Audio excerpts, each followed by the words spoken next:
Inter পরীক্ষার ফলাফল ঘোষণা করেছে আজ। বাহিরে বোর্ডে যারা পাশ করেছে তাদের নাম দেওয়া হয়েছে। কলেজের সব ছাত্রছাত্রী ভিড় করে আছে ফলাফল দেখার জন্য। যে যার মতো দেখে চলে গেছে। সবার শেষে আমি গেলাম। বোর্ডের দিকে তাকিয়ে প্রথম নামটা দেখে আমি পুরো অবাক হয়ে গেলাম। চোখ দিয়ে দুফোঁটা পানি পড়ে গেল। এ পানি কষ্টের না, খুশির পানি। কারণ আমি প্রথম হয়েছি। তারপর কলেজ থেকে বাজারে চলে আসলাম। দোকান থেকে আধা কেজি মিষ্টি কিনলাম, কারণ আমার কাছে বেশি টাকা ছিল না। আমরা অনেক গরিব। কয়টা টিউশনি করিয়ে নিজের পড়ালেখার খরচ, সংসারের খরচ চালাতে হয়। একটা নতুন জামা কাপড় কিনতে পারি না, পরিবারের কাউকেও কিনে দিতে পারি না। সবাই পুরনো জামা কাপড় পরে থাকে। তো যাই হোক, বাসায় যেতে যেতে আপনাদের পরিচয়টা দিয়ে দেই। আমাকে সবাই চিনেন। তারপরে বলছি, আমি রাসেল, এবার ইন্টার পাশ করেছি। পরিবারে আম্মু আর একটা কিউট বোন আছে। আব্বু আজ 2 বছর আগে মারা যায়। তারপর থেকে আমাদের সংসারে অভাব দেখা দেয়। বোনটা আমার মাত্র হাই স্কুলে উঠেছে। তার নাম রাইসা। তো যাই হোক, আর কিছু জানা লাগবে না। গল্পের সাথে থাকুন, সব জানতে পারবেন। বাসায় এসে দরজায় টোকা দিলাম। কিছুক্ষণ পর রাইসা এসে দরজা খুলে দিল। আমার হাতে মিষ্টির প্যাকেটটা দেখে বলল, ভাইয়া, তোর হাতে এটা কিসের প্যাকেট? আর আজকে তোর রেজাল্টের কি খবর? আমি এবারও প্রথম হয়েছি রাইসা, তাই বাজার থেকে মিষ্টি কিনে নিয়ে আসলাম। বেশি মিষ্টি আনতে পারি নাই, আমার কাছে টাকা বেশি ছিল না। তোকে কেউ মিষ্টি আনতে বলেছে? তুই প্রথম হয়েছিস, এই নিয়ে আমরা অনেক খুশি হয়েছি। আচ্ছা ঠিক আছে, আগে বল আম্মু কোথায়? আম্মু রান্না করতে আছে, চল আম্মুকে খুশির সংবাদটা দিয়ে আসি।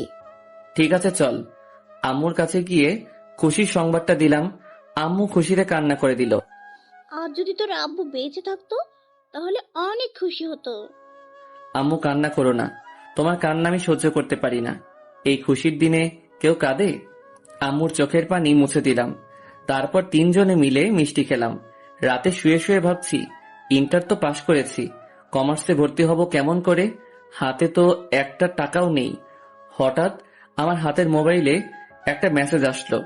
মেসেজটা দেখে আমি অনেক খুশি হয়ে গেলাম।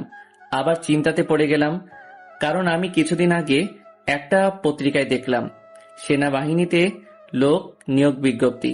তারপর আমার এক বন্ধু রাফি, তার কাছ থেকে 500 টাকা নিয়ে ফর্ম পূরণ করলাম। কিন্তু আমি যে সিলেক্ট হব ভাবতেই পারিনি, তাই খুশি হয়ে গেলাম। কিন্তু চিন্তায় পড়লাম, কারণ আমি যদি ট্রেনিং এ না টিকি তাহলে তো সব স্বপ্ন বৃথা যাবে। আমি ছোটকাল থেকে স্বপ্ন দেখে আসছি আমি আর্মি অফিসার হব, কিন্তু বাবা মারা যাওয়ার পর সব স্বপ্ন ভেঙে গেল। আজ 3 মাস পর দেখতে দেখতে সেই দিনটা চলে এসেছে। মানে আজকে বলবে কারা কারা সেনাবাহিনীতে সিলেক্ট হয়েছে। আপনারা হয়তো বলবেন আমি কখন ট্রেনিং দিতে এসেছি। আমার মোবাইলে যেদিন মেসেজ আসে এর 2 দিন পর আমি ট্রেনিং দিতে চলে আসি। আর রাফিকে বলে আসি আমার মা বোনকে দেখে রাখার জন্য।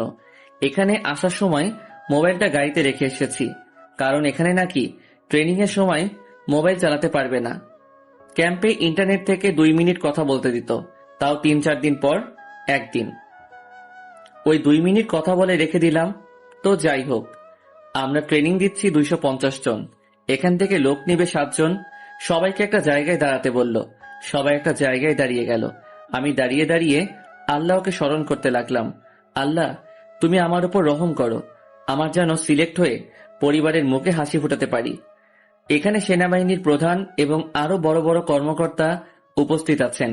তারপর একজন আর্মি অফিসার সেনাবাহিনীর প্রধানের হাতে নামের লিস্ট তুলে দিলেন। তারপর প্রধান দাঁড়িয়ে মাইকের সামনে এসে প্রথম যার নামটা বলল, শুনে আমি মাটিতে বসে পড়লাম। আমার খুশিতে চোখের পানি চলে এসেছে। তার মানে 250 জনের ভিতরে আমি প্রথম হলাম। তারপর বাকিদের নাম বলল। তারপর যারা যারা সিলেক্ট হয়েছে তাদের বলল 7 দিন পর জয়েন করতে। আর সবাইকে সেনাবাহিনীর পোশাক দিয়ে দিল সাথে, বাড়ির থেকে আসার সময় পরে আসার জন্য। আজ আমার স্বপ্ন পূরণ হয়েছে। রুমে এসে জামা কাপড় গুছিয়ে নিয়ে ক্যাম্প থেকে বেরিয়ে বাস কাউন্টারে চলে আসলাম। একজন ভাইয়ের মোবাইল থেকে রাফির মোবাইলে কল দিলাম। আসসালামু আলাইকুম, কে বলছেন? আমি রাসেল বলছি। কেমন আছিস তুই? আম্মু আর রাইসা তারা কেমন আছে? আলহামদুলিল্লাহ, আমিও ভালো আছি। তুই কেমন আছিস? আন্টি আর রাইসা তারাও ভালো আছে। এটা কার নাম্বার? নাম্বার দেখে মনে হচ্ছে মোবাইল থেকে ফোন দিলি। এটা একটা ভাইয়ার নাম্বার। তোকে যে কারণে ফোন দিছি, একটা খুশির সংবাদ আছে। আমি সেনাবাহিনীতে সিলেক্ট হয়ে গেছি। আজকে বাড়িতে আসতেছি। এটা অনেক খুশির সংবাদ। আমি এক্ষুনি আন্টিকে বলছি। আন্টি শুনলে অনেক খুশি হয়ে যাবে রে। আম্মুকে এখন কিছু বলিস না। আমি বাড়িতে গিয়ে সারপ্রাইজ দিব আর খুশির সংবাদটা দিব। তাহলে ঠিক আছে। রাফি, আমার কিছু টাকা লাগবে। তোর কাছে আমি অনেক ঋণী হয়ে গেলাম রে। আজ 3 মাস ধরে আমার মা বোনকে দেখে রেখেছিস। তোর এই ঋণ কখনো শোধ করতে পারবো না। ধুর পাগল, আমাদের যা কিছু আছে তা সারা জীবন বসে খেলেও শেষ হবে না। তা বল, কত টাকা লাগবে? আমি এক্ষুনি বিকাশ থেকে পাঠিয়ে দিচ্ছি। 5,000 হলে চলবে। আমি তোকে বেতন পেলে পাঠিয়ে দিব। তোর মাথা ফাটিয়ে দিব। আমি কি তোকে টাকার কথা বলেছি? তাড়াতাড়ি বিকাশ নাম্বার দে। আমি 10,000 টাকা পাঠিয়ে দিচ্ছি। বলে ফোনটা কেটে দিল। আমাকে কিছু বলার সুযোগ দিল না। তারপর আমি পাশে একটা বিকাশ দোকান থেকে নাম্বার মেসেজ করে পাঠিয়ে দিলাম। কিছুক্ষণ পর রাফি টাকা পাঠিয়ে দিল। রাফির মতো বন্ধু পাওয়া অনেক ভাগ্য। আপনাদের তো রাফির ব্যাপারে বলতে ভুলে গেছি। রাফিদের নিজস্ব ব্যবসা আছে। তার বাবা অফিস দেখাশোনা করে। রাফি বর্তমানে কমার্স প্রথম ইয়ারে পড়ে। রাফি আমাকে অনেকভাবে হেল্প করত। তো যাই হোক, টাকা উঠিয়ে বাসের টিকিট কেটে বাসে গিয়ে বসলাম। 10 মিনিট পর বাস ছেড়ে দিল। প্রায় 5 ঘন্টা পর আমাদের বাজারের কাউন্টারে বাস থামলো। বাস থেকে নেমে মার্কেটে চলে গেলাম। তারপর আম্মু আর রাইসার জন্য কিছু জামা কাপড় কিনলাম। কিছু ফল আর মিষ্টি কিনে একটা রিক্সা নিয়ে বাসায় চলে আসলাম। বাসায় এসে দরজায় টোকা দিলাম। রাইসা এসে দরজা খুলে দিল। আমাকে দেখে সাথে সাথে জড়িয়ে ধরে কান্না করে দিল। আমিও কান্না করে দিলাম, কারণ আজ 3 মাস তাদের থেকে দূরে ছিলাম। কেমন আছিস ভাইয়া? তুই আসবি আমাদের বললি না কেন? সারপ্রাইজ দিব বলে বলি নাই। কেমন আছিস তুই? আর একটা খুশির সংবাদ এবং আরেকটা দুঃখের সংবাদ আছে। আগে কোনটা শুনবি? আমি আলহামদুলিল্লাহ ভালো আছি। আগে খুশির সংবাদটা বল, তারপর দুঃখের সংবাদটা শুনবো। খুশির সংবাদ হলো আমি সেনাবাহিনীতে সিলেক্ট হয়ে গেছি। কি, সত্যি? তাহলে দুঃখের সংবাদটা কি? দুঃখের সংবাদ হলো 7 দিন পর চাকরিতে জয়েন করতে হবে। এত কম সময় থাকবি? 3 মাস পরে বাড়িতে আসলি, 7 দিন থেকে চলে যাবি? কি করব বোন, নতুন চাকরি, তাই বাধ্য হয়ে যেতে হবে। তোর পড়ালেখা কেমন চলছে? আর আম্মু কোথায়? আম্মুকে তো দেখছি না। আলহামদুলিল্লাহ ভালো চলছে। রাফি ভাইয়া সবসময় আমাদের খেয়াল রেখেছে। আম্মু পাশের বাসার আন্টির বাসায় গেছে। তুই বস, আমি ডেকে আনছি। বলে রাইসা চলে গেল। আমি ভিতরে ঢুকে নিজের রুমে চলে গেলাম। ও, আপনাদের তো বলতে ভুলে গেছি, আমরা যে বাসায় থাকি এটা ভাড়া বাসা। বাসা ভাড়া তেমন বেশি না, তাই ভাবতে লাগলাম বাসাটা চেঞ্জ করে নতুন একটা বাসা ভাড়া নিব। কিছুক্ষণ পর আম্মু এসে আমাকে জড়িয়ে ধরে কান্না করে দিল। আমিও কান্না করে দিলাম। তারপর কিছুক্ষণ কথাবার্তা বলে আম্মু চলে গেল। আম্মুর জন্য 2টা শাড়ি কিনে এনেছি আর রাইসার জন্য 2টা জামা। রাইসা নতুন জামা পেয়ে কান্না করে দিল। আজ 2 বছর পর নতুন জামা দেখছে। আম্মু ও আড়ালে গিয়ে কান্না করে দিছে। তো যাই হোক, কোন রকম আজকের দিনটা পার করলাম। সকালে ঘুম থেকে উঠে ফ্রেশ হয়ে সবার সাথে নাস্তা করে বাসার বাইরে চলে আসলাম। প্রথম উদ্দেশ্যে রাফির সাথে দেখা করা।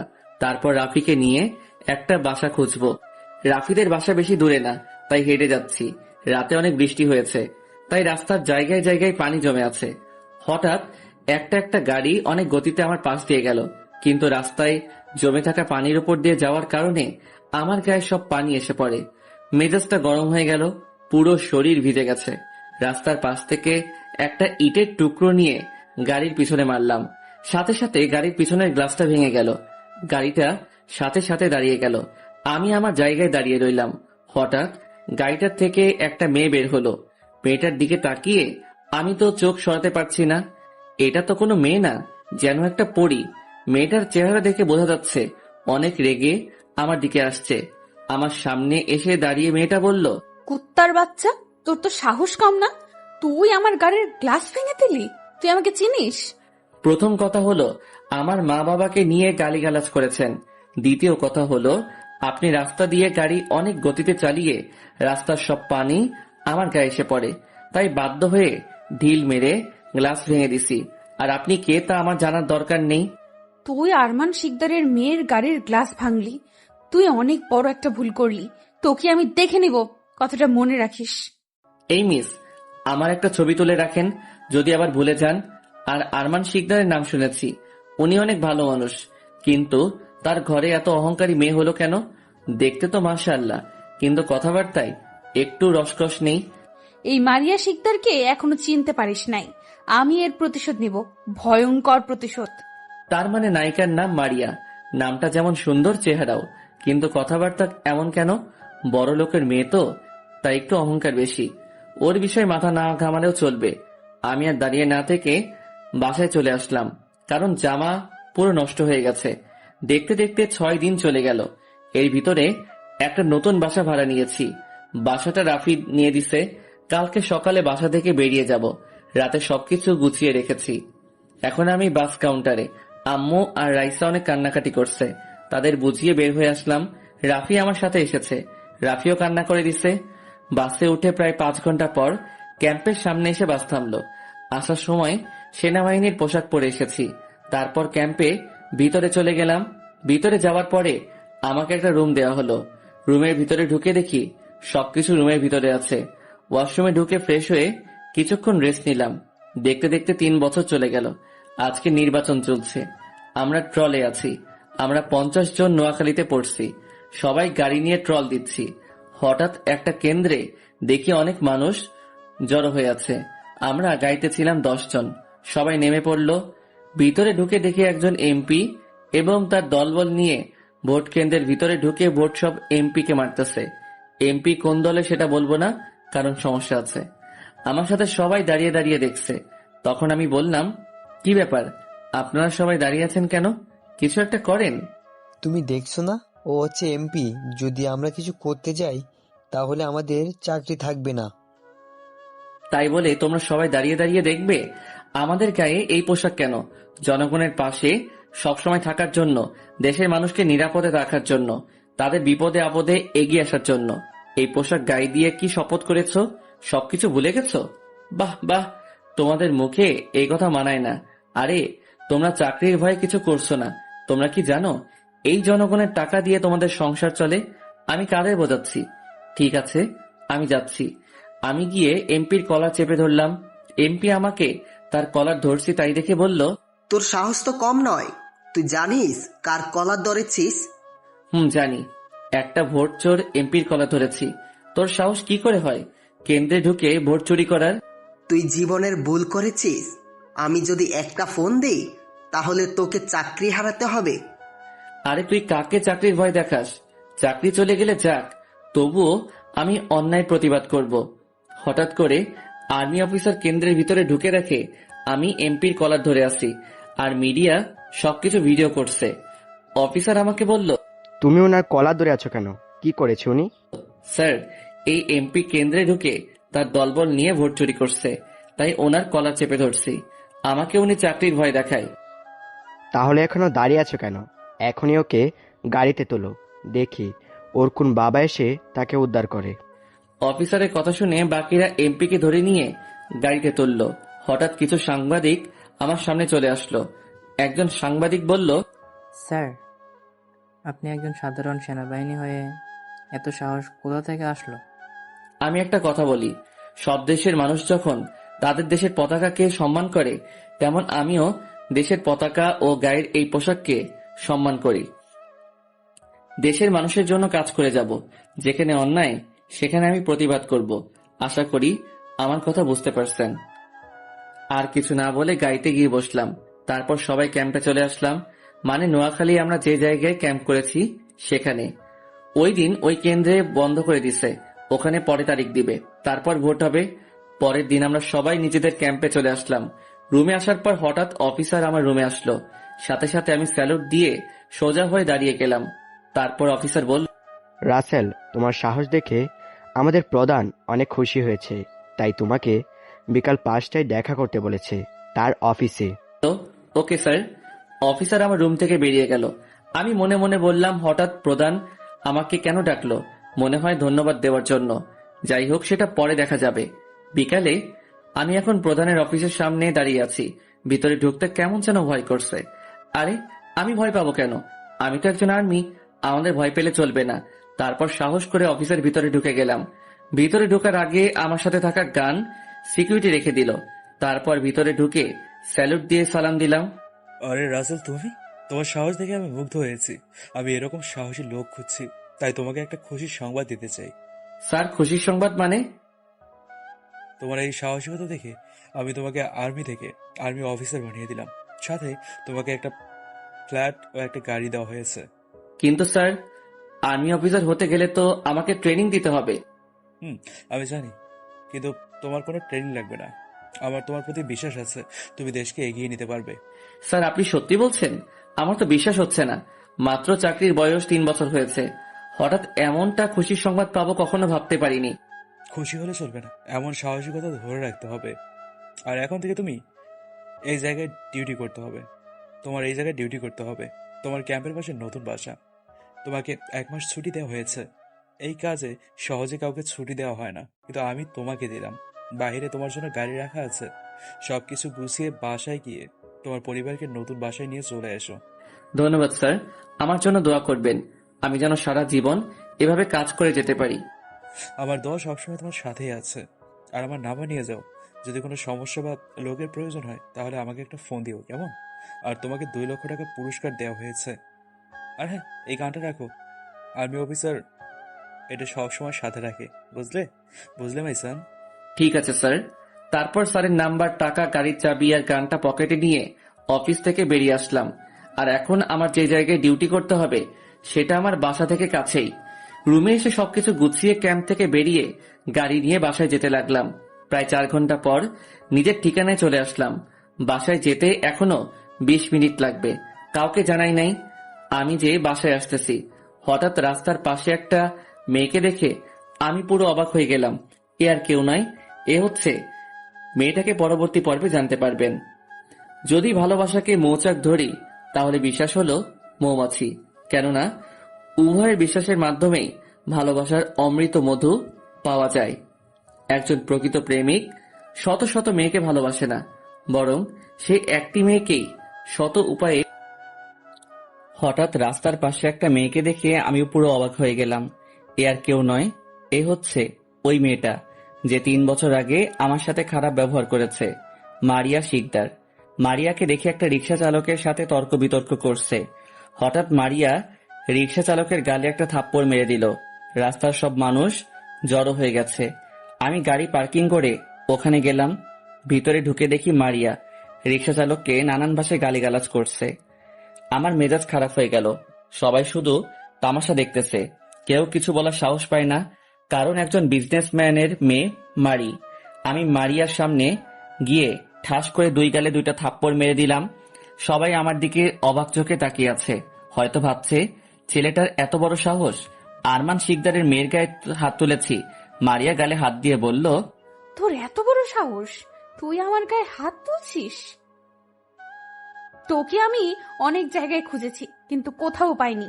আজকে তোর খবর আছে। বলে যেই না আমার গায়ে হাত তুলবে আমি তখন মারিয়ার হাত ধরে ফেলি। হঠাৎ কিছু পুলিশ সামনে চলে এসেছে। ম্যাডাম, এখানে কি হয়েছে? আর আপনার গালে কিসের দাগ? এই কুত্তার বাচ্চা আমার গায়ে হাত তুলেছে। এই জানোয়ারটাকে জেলে নিয়ে এমন শিক্ষা দিবে যেন সারা জীবন মনে রাখে এই মারিয়া শিকদারের গায়ে হাত তোলার পরিণাম কত ভয়ানক। ঠিক আছে ম্যাডাম, আপনি কোনো চিন্তা করবেন না, এটাকে আমরা নিয়ে যাচ্ছি। বলে আমার কলার ধরে নিয়ে আসতে লাগলো। তখন আমি ওসিকে বললাম, আপনার মোবাইল ফোনটা দেওয়া যাবে? শুধু 1 মিনিট কথা বলবো। কেন রে, তোর কোন বাপের কাছে ফোন দিবি? আমার কাছে তোর কোনো বাপের খানা নেই। তাই না, তাহলে মোবাইলটা দেই, তারপর দেখি তুই আমার কি করতে পারিস। আসলে আমি মোবাইলটা গাড়িতে রেখে আসছি, তাই ওর কাছে মোবাইল চাইছি। ঠিক আছে, নে মোবাইল, দেখি তোর বাপকে। আমি মোবাইলটা হাতে নিয়ে সেনাবাহিনীর প্রধানের মোবাইলে ফোন দিলাম। তারপর আমি সব খুলে বললাম। স্যার বলল ওসির কাছে মোবাইল দিতে। আমি ওসির কাছে মোবাইল দিয়ে বললাম, এবার কথা বলার জন্য। ওসি স্যারের সাথে কথা বলে আমার পায়ে পড়ে গেল। স্যার, আমার ভুল হয়ে গেছে, আমাকে আপনি ক্ষমা করে দেন। পা ছেড়ে আগে দাঁড়া। না স্যার, আগে বলেন আপনি আমাকে ক্ষমা করছেন কিনা। তোকে বলছি না দাঁড়াতে। আমার ধমক শুনে ওসি দাঁড়িয়ে গেল, আর আমি ঠাস করে 2টা থাপ্পড় মেরে দিলাম। তোদের মতো জানোয়ারদের কারণে সাধারণ মানুষ রাস্তাঘাটে চলতে পারে না। এই তোদের মতো কিছু পুলিশের কারণে বাকি পুলিশদের বদনাম হয়, তোরা দেশের শত্রু। তবে আজকে আমি তোকে মাফ করে দিলাম। যদি আর কোনোদিন যদি দেখি তুই মানুষের সাথে খারাপ ব্যবহার করেছিস, তখন তোকে কেউ খুঁজে পাবে না, কথাটা মনে রাখিস। বলে ওখান থেকে চলে আসলাম। তারপর গাড়ি নিয়ে সোজা বাসায় চলে আসলাম। আসার সময় কিছু কেনাকাটা করলাম বাসার জন্য। বাসায় এসে কলিং বেল চাপ দিলাম। আম্মু এসে দরজা খুলে দিল। আম্মু আমাকে জড়িয়ে ধরে কান্না করে দিল। তুই বাসায় আসবি, আমাদের একটু বলিস নাই কেন? তাহলে তোমাকে সবকিছু খুলে বলি। তারপর আম্মুকে নির্বাচন থেকে প্রধানের সাথে যা কিছু হয়েছে সব খুলে বলছি। তার মানে তুই এখন আর্মি অফিসার? আম্মু, আমাকে নতুন একটা ফ্ল্যাট দেওয়া হয়েছে, সাথে একটা গাড়ি। কালকে নতুন বাসায় উঠবো। ঠিক আছে বাবা, ভেতরে আয়, তুই ফ্রেশ হয়ে আয়, আমি টেবিলে খাবার দিচ্ছি। ঠিক আছে আম্মু, কিন্তু আমার পাগলি বোনটা কোথায়? আজ ওদের স্কুলে কিসের একটা অনুষ্ঠান হবে, তাই স্কুলে গেছে। কিন্তু এখনো আসছে না কেন? মনে হয় অনুষ্ঠান শেষ হয়নি এখনো। তুই গিয়ে ফ্রেশ হয়ে আয়, হয়তো কিছুক্ষণের মধ্যেই চলে আসবে। ঠিক আছে আম্মু, আমি রুমে গেলাম। এই জিনিসগুলো তোমার রুমে নিয়ে ঠিক আছে। যাও। আমি আর কোনো কথা না বলে রুমে চলে আসলাম। রুমে এসে হাতে ব্যাগটা বিছানায় রেখে ওয়াশরুমে ঢুকে গেলাম। ফ্রেশ হয়ে বেরিয়ে আসার পর হঠাৎ রাইসা এসে আমাকে জড়িয়ে ধরলো। কেমন আছিস ভাইয়া? তুই 3 বছর আগেও কাউকে না বলে বাসায় এসেছিস, আবার আজকেও করেছিস। তুই এমন কেন ভাইয়া? তোদের সারপ্রাইজ দিব বলে বলি না, আর আমি আসার কথা শুনলে যদি আসতে লেট হয় তাহলে তোরা টেনশন করবি, তাই তোদেরকে বলি না। ঠিক আছে, এখন বল আমার জন্য কি এনেছিস? আম্মুর রুমে আছে, আর আরেকটা খুশির সংবাদ আছে। সেটা হলো আমি এখন একজন আর্মি অফিসার। কে? সত্যি? তাহলে এখন আমি আর্মি অফিসারের কিউট পাগলি ছোট বোন? আর আজকে তোর স্কুল থেকে আসতে রাত হলো কেন?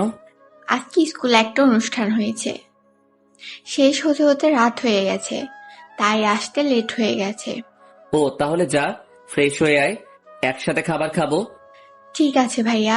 রাতে সবাই একসাথে মিলে খাবার খেলাম। তারপর রুমে এসে মোবাইল থেকে রাফিকে ফোন দিলাম। কিরে, কেমন আছিস তুই? আমি ভালো আছি, তুই কেমন আছিস? ডিউটি কেমন চলছে? আলহামদুলিল্লাহ ভালো। আর একটা খুশির সংবাদ আছে, সেটা হলো আমি এখন একজন আর্মি অফিসার। কি বলছিস? 3 বছর না যেতে তুই কিভাবে আর্মি অফিসার হলি? তাহলে শোন, তারপর সব খুলে বললাম। যাক, তাহলে তো ভালোই।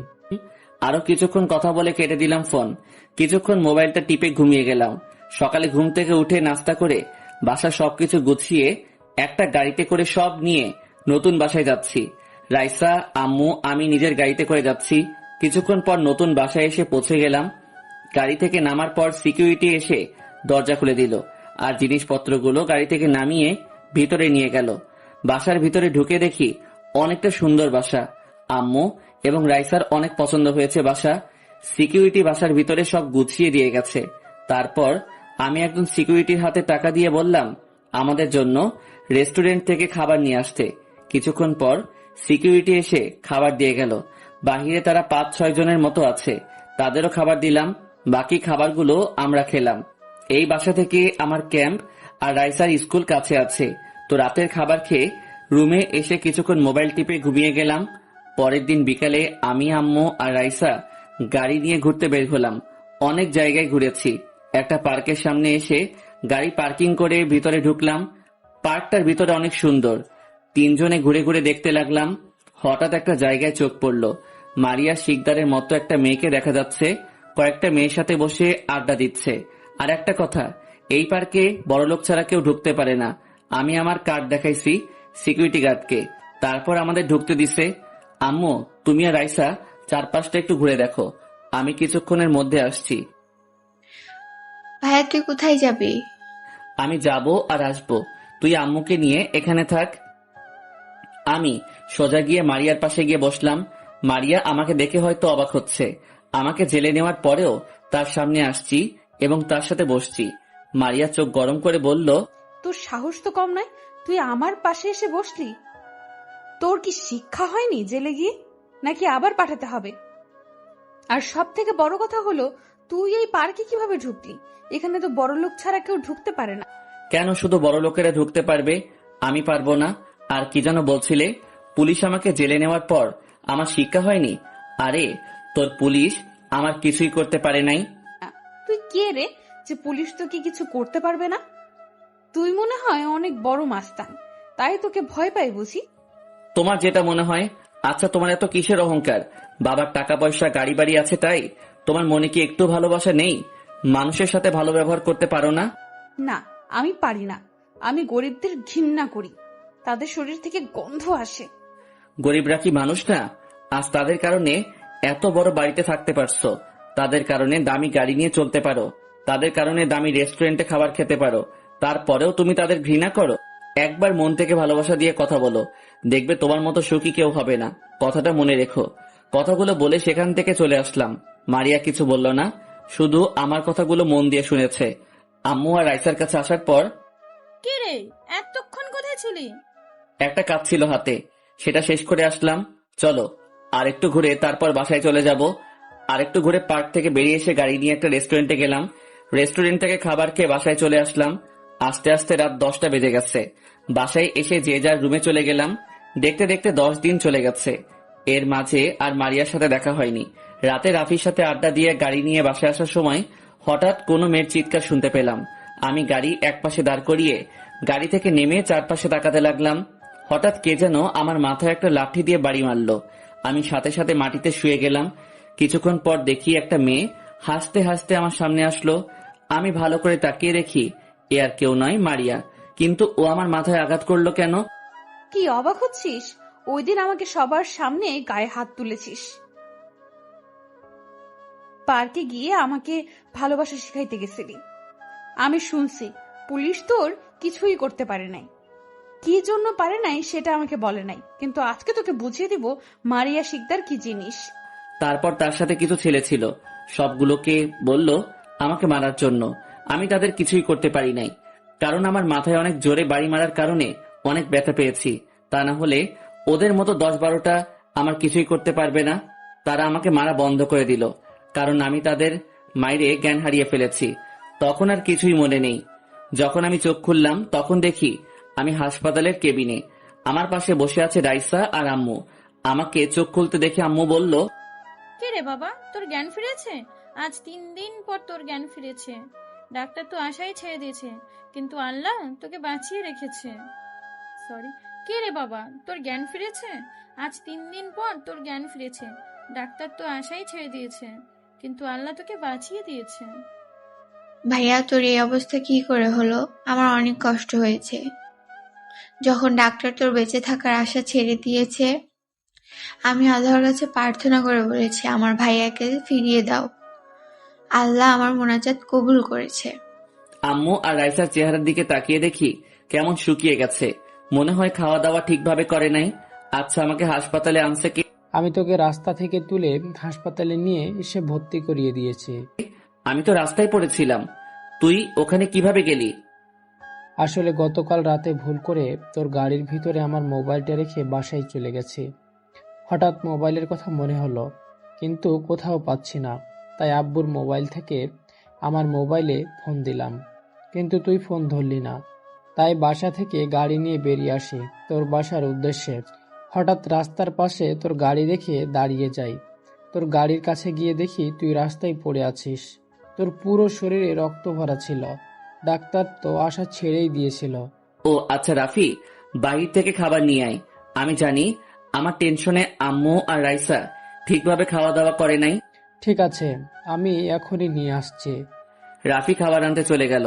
তখন রাইসা বলল, ভাইয়া, তুই তো বললি না তোর এই অবস্থা কে করেছে? আরে কিছু ছিনতাইকারী ধরেছে আমাকে, আমার সবকিছু নিয়ে যেতে চেয়েছে।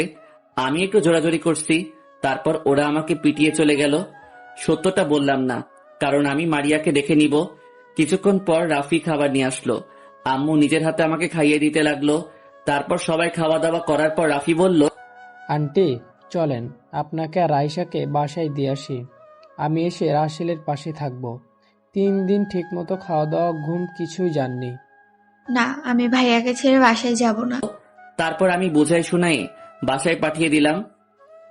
এখন চিন্তা করছি মারিয়াকে কিভাবে শাস্তি দেওয়া যায়। ও হয়তো জানে না কার গায়ে হাত তুলেছে। এটার প্রতিশোধ আমি নিব। রাফির সাথে সবকিছু শেয়ার করব। আজ 2 দিন পর বাসায় নিয়ে আসলো আমাকে। এখন মোটামুটি সুস্থ আছি। স্যারের কাছে ফোন দিয়ে বলছি আমি অ্যাক্সিডেন্ট হয়েছি। তখন স্যার বলল সুস্থ হয়ে কিছুদিন রেস্ট নিয়ে ডিউটিতে আসতে। এবার আপনাদের বলি, মারিয়াকে যেদিন আমি প্রথম দেখি সেদিন থেকে তাকে পছন্দ করে ফেলি। চাকরিতে জয়েন করার পরও তার কথা মনে পড়ছে। বেশি মনে পড়তো রাতে শুতে গেলে। মারিয়ার চেহারাটা বারবার চোখের সামনে ভেসে উঠত। তারপর আমি বুঝতে পারলাম আমি তাকে ভালোবেসে ফেলেছি। এ কারণে ওই দিন ওর সাথে পার্কে নিজে থেকে কথা বলতে গেছি। কিন্তু মারিয়া যে এমন কিছু করবে আমি ভাবতে পারিনি। এটার প্রতিশোধ আমি নিয়ে ছাড়ব। এখন আমি তাকে ভালোবাসি না, আমি তাকে ঘৃণা করি। ওর মতো মেয়ের ভালোবাসা আমার দরকার নেই। যে মেয়ে মানুষকে মানুষ মনে করে না, সে মেয়ে কখনো কাউকে ভালোবাসতে পারে না। আজকের পর থেকে শুরু হবে আমার মিশন। অপেক্ষায় থেকো, কোন একদিন ফিরবো, যেদিন নিজের পায়ে দাঁড়াতে পারবো সেদিন। যে তোমার নীরবতার ভাষা বুঝে না, সে তোমার চিৎকারের ভাষাও বুঝবে না। যে মেয়ে মানুষকে মানুষ মনে করে না, সে মেয়ে কখনো কাউকে ভালোবাসতে পারে না। আজকের পর থেকে শুরু হবে আমার মিশন। দেখতে দেখতে 1 মাস চলে গেছে। এখন আমি পুরোপুরি সুস্থ। এর ভিতরে প্রধানের সাথে 2-3 বার ফোনে কথা হয়েছে। রাইসা সবসময় আমার খেয়াল রেখেছে। রাফি প্রতিদিন এসে দেখা করে যেত। হঠাৎ মোবাইল ফোনটা বেজে উঠল। তাকিয়ে দেখি প্রধানের ফোন। আসসালামু আলাইকুম স্যার, কেমন আছেন? আলহামদুলিল্লাহ, আমি ভালো আছি। তোমার এখন কি অবস্থা? স্যার এখন পুরোপুরি সুস্থ আছি। যাক, ভালো। তোমাকে একটা মিশনে যেতে হবে। আমাদের দেশে কিছু সন্ত্রাসী বর্ডার দিয়ে নারী পাচার, অবৈধ অস্ত্র, ড্রাগ, ইয়াবা পার করছে। পুলিশ, র্যাব, বিজিবি তাদের ধরতে গেছে, কিন্তু কেউ লাশ হয়ে, কেউ আহত হয়ে ফিরে এসেছে। তাই সরকার আমাদের উপর দায়িত্বটা দিয়েছে। আমি চাই তুমি এই মিশনে যাবে। তোমার যত লোক লাগে আমি পাঠিয়ে দিব। আমার বিশ্বাস তুমি এই মিশন সফল করে আসবে। ঠিক আছে স্যার, আমি এই মিশনে যাব। আপনি আমার জন্য দোয়া করবেন। আমি যেন সব সন্ত্রাসীকে ধরে আইনের আওতায় আনতে পারি। আমার জীবন দিয়ে হলেও লড়ে যাব। আরো কিছুক্ষণ কথা বলে রেখে দিলাম। কেমনে কি করতে হবে সবকিছু স্যার আমাকে বুঝিয়ে দিছে। মা আর রাইসাকে বুঝিয়ে পরের দিন ক্যাম্পে চলে গেলাম। স্যারের সাথে কথা বলে কিছু সেনাবাহিনী নিয়ে বর্ডারের উদ্দেশ্যে রওনা দিলাম। মিশন সফল করে তারপর মারিয়া শিকদারকে ভয়ঙ্কর শাস্তি দিব। 3 ঘন্টা পর গন্তব্যে পৌঁছে গেলাম। সন্ত্রাসীদের থেকে 1 কিলোমিটার দূরে আমরা অবস্থান করছি। এখানে একটা ক্যাম্প তৈরি করা হয়েছে। স্যার, এখন কি করবেন? আমরা এখন কিছু করব না। রাতে সবাই তাদের আস্তানায় যাব। তোমরা সবাই শরীরটা ঢেকে রাখবে গাছের পাতা দিয়ে, যাতে তোমাদের দেখতে না পারে। আমরা চারপাশে ঘেরাও করে ফেলবো। আর সবাই গুলিতে সাইলেন্স ব্যবহার করবে, যাতে গুলি করলে শব্দ বের না হয়। আর সবাই ওআরএস সাথে রাখবে। আমি বলার সাথে সাথে আক্রমণ করবে। স্যার, যদি আমাদের সামনে কেউ পড়ে তাহলে আমরা কি করব? ডাইরেক্ট গুলি করে নিবে। এদের মতো সন্ত্রাসীকে বাঁচিয়ে রাখার কোনো দরকার নেই। সবাই একসাথে বলল, ওকে স্যার। দেখতে দেখতে রাত 12টা বেজে গেছে। আমার সাথে আছে 20 জন সেনাবাহিনী। সবাই গাছের পাতা দিয়ে শরীরটা ঢেকে ফেলেছে। তারপর সবাইকে নিয়ে রওনা দিলাম। সন্ত্রাসীদের আস্তানাটা বর্ডারের পাশে একটা জঙ্গলের ভিতরে। সবাই গাড়ি থেকে নেমে জঙ্গলের ভিতরে ঢুকে গেলাম। সবাইকে বলে রেখেছি কোনো সমস্যা হলে ওআরএসে বলতে। আমরা ভিতরে ঢুকে দেখি একটা পুরনো বাড়ি আর বাহিরে কিছু লোক পাহারা দিতে আসছে। সবাই চারপাশে ঘেরাও করে ফেললাম। হঠাৎ আমার পায়ের নিচে একটা শুকনো ডাল পড়ল, সাথে সাথে ভেঙে গেছে। ভাঙার শব্দ পেয়ে 2 জন লোক আমার দিকে আসতে লাগলো। যেই আমার সামনে চলে এলো, সাথে সাথে 2 জনকে গুলি করে দিলাম। তারা ছটফট করতে করতে মারা গেল।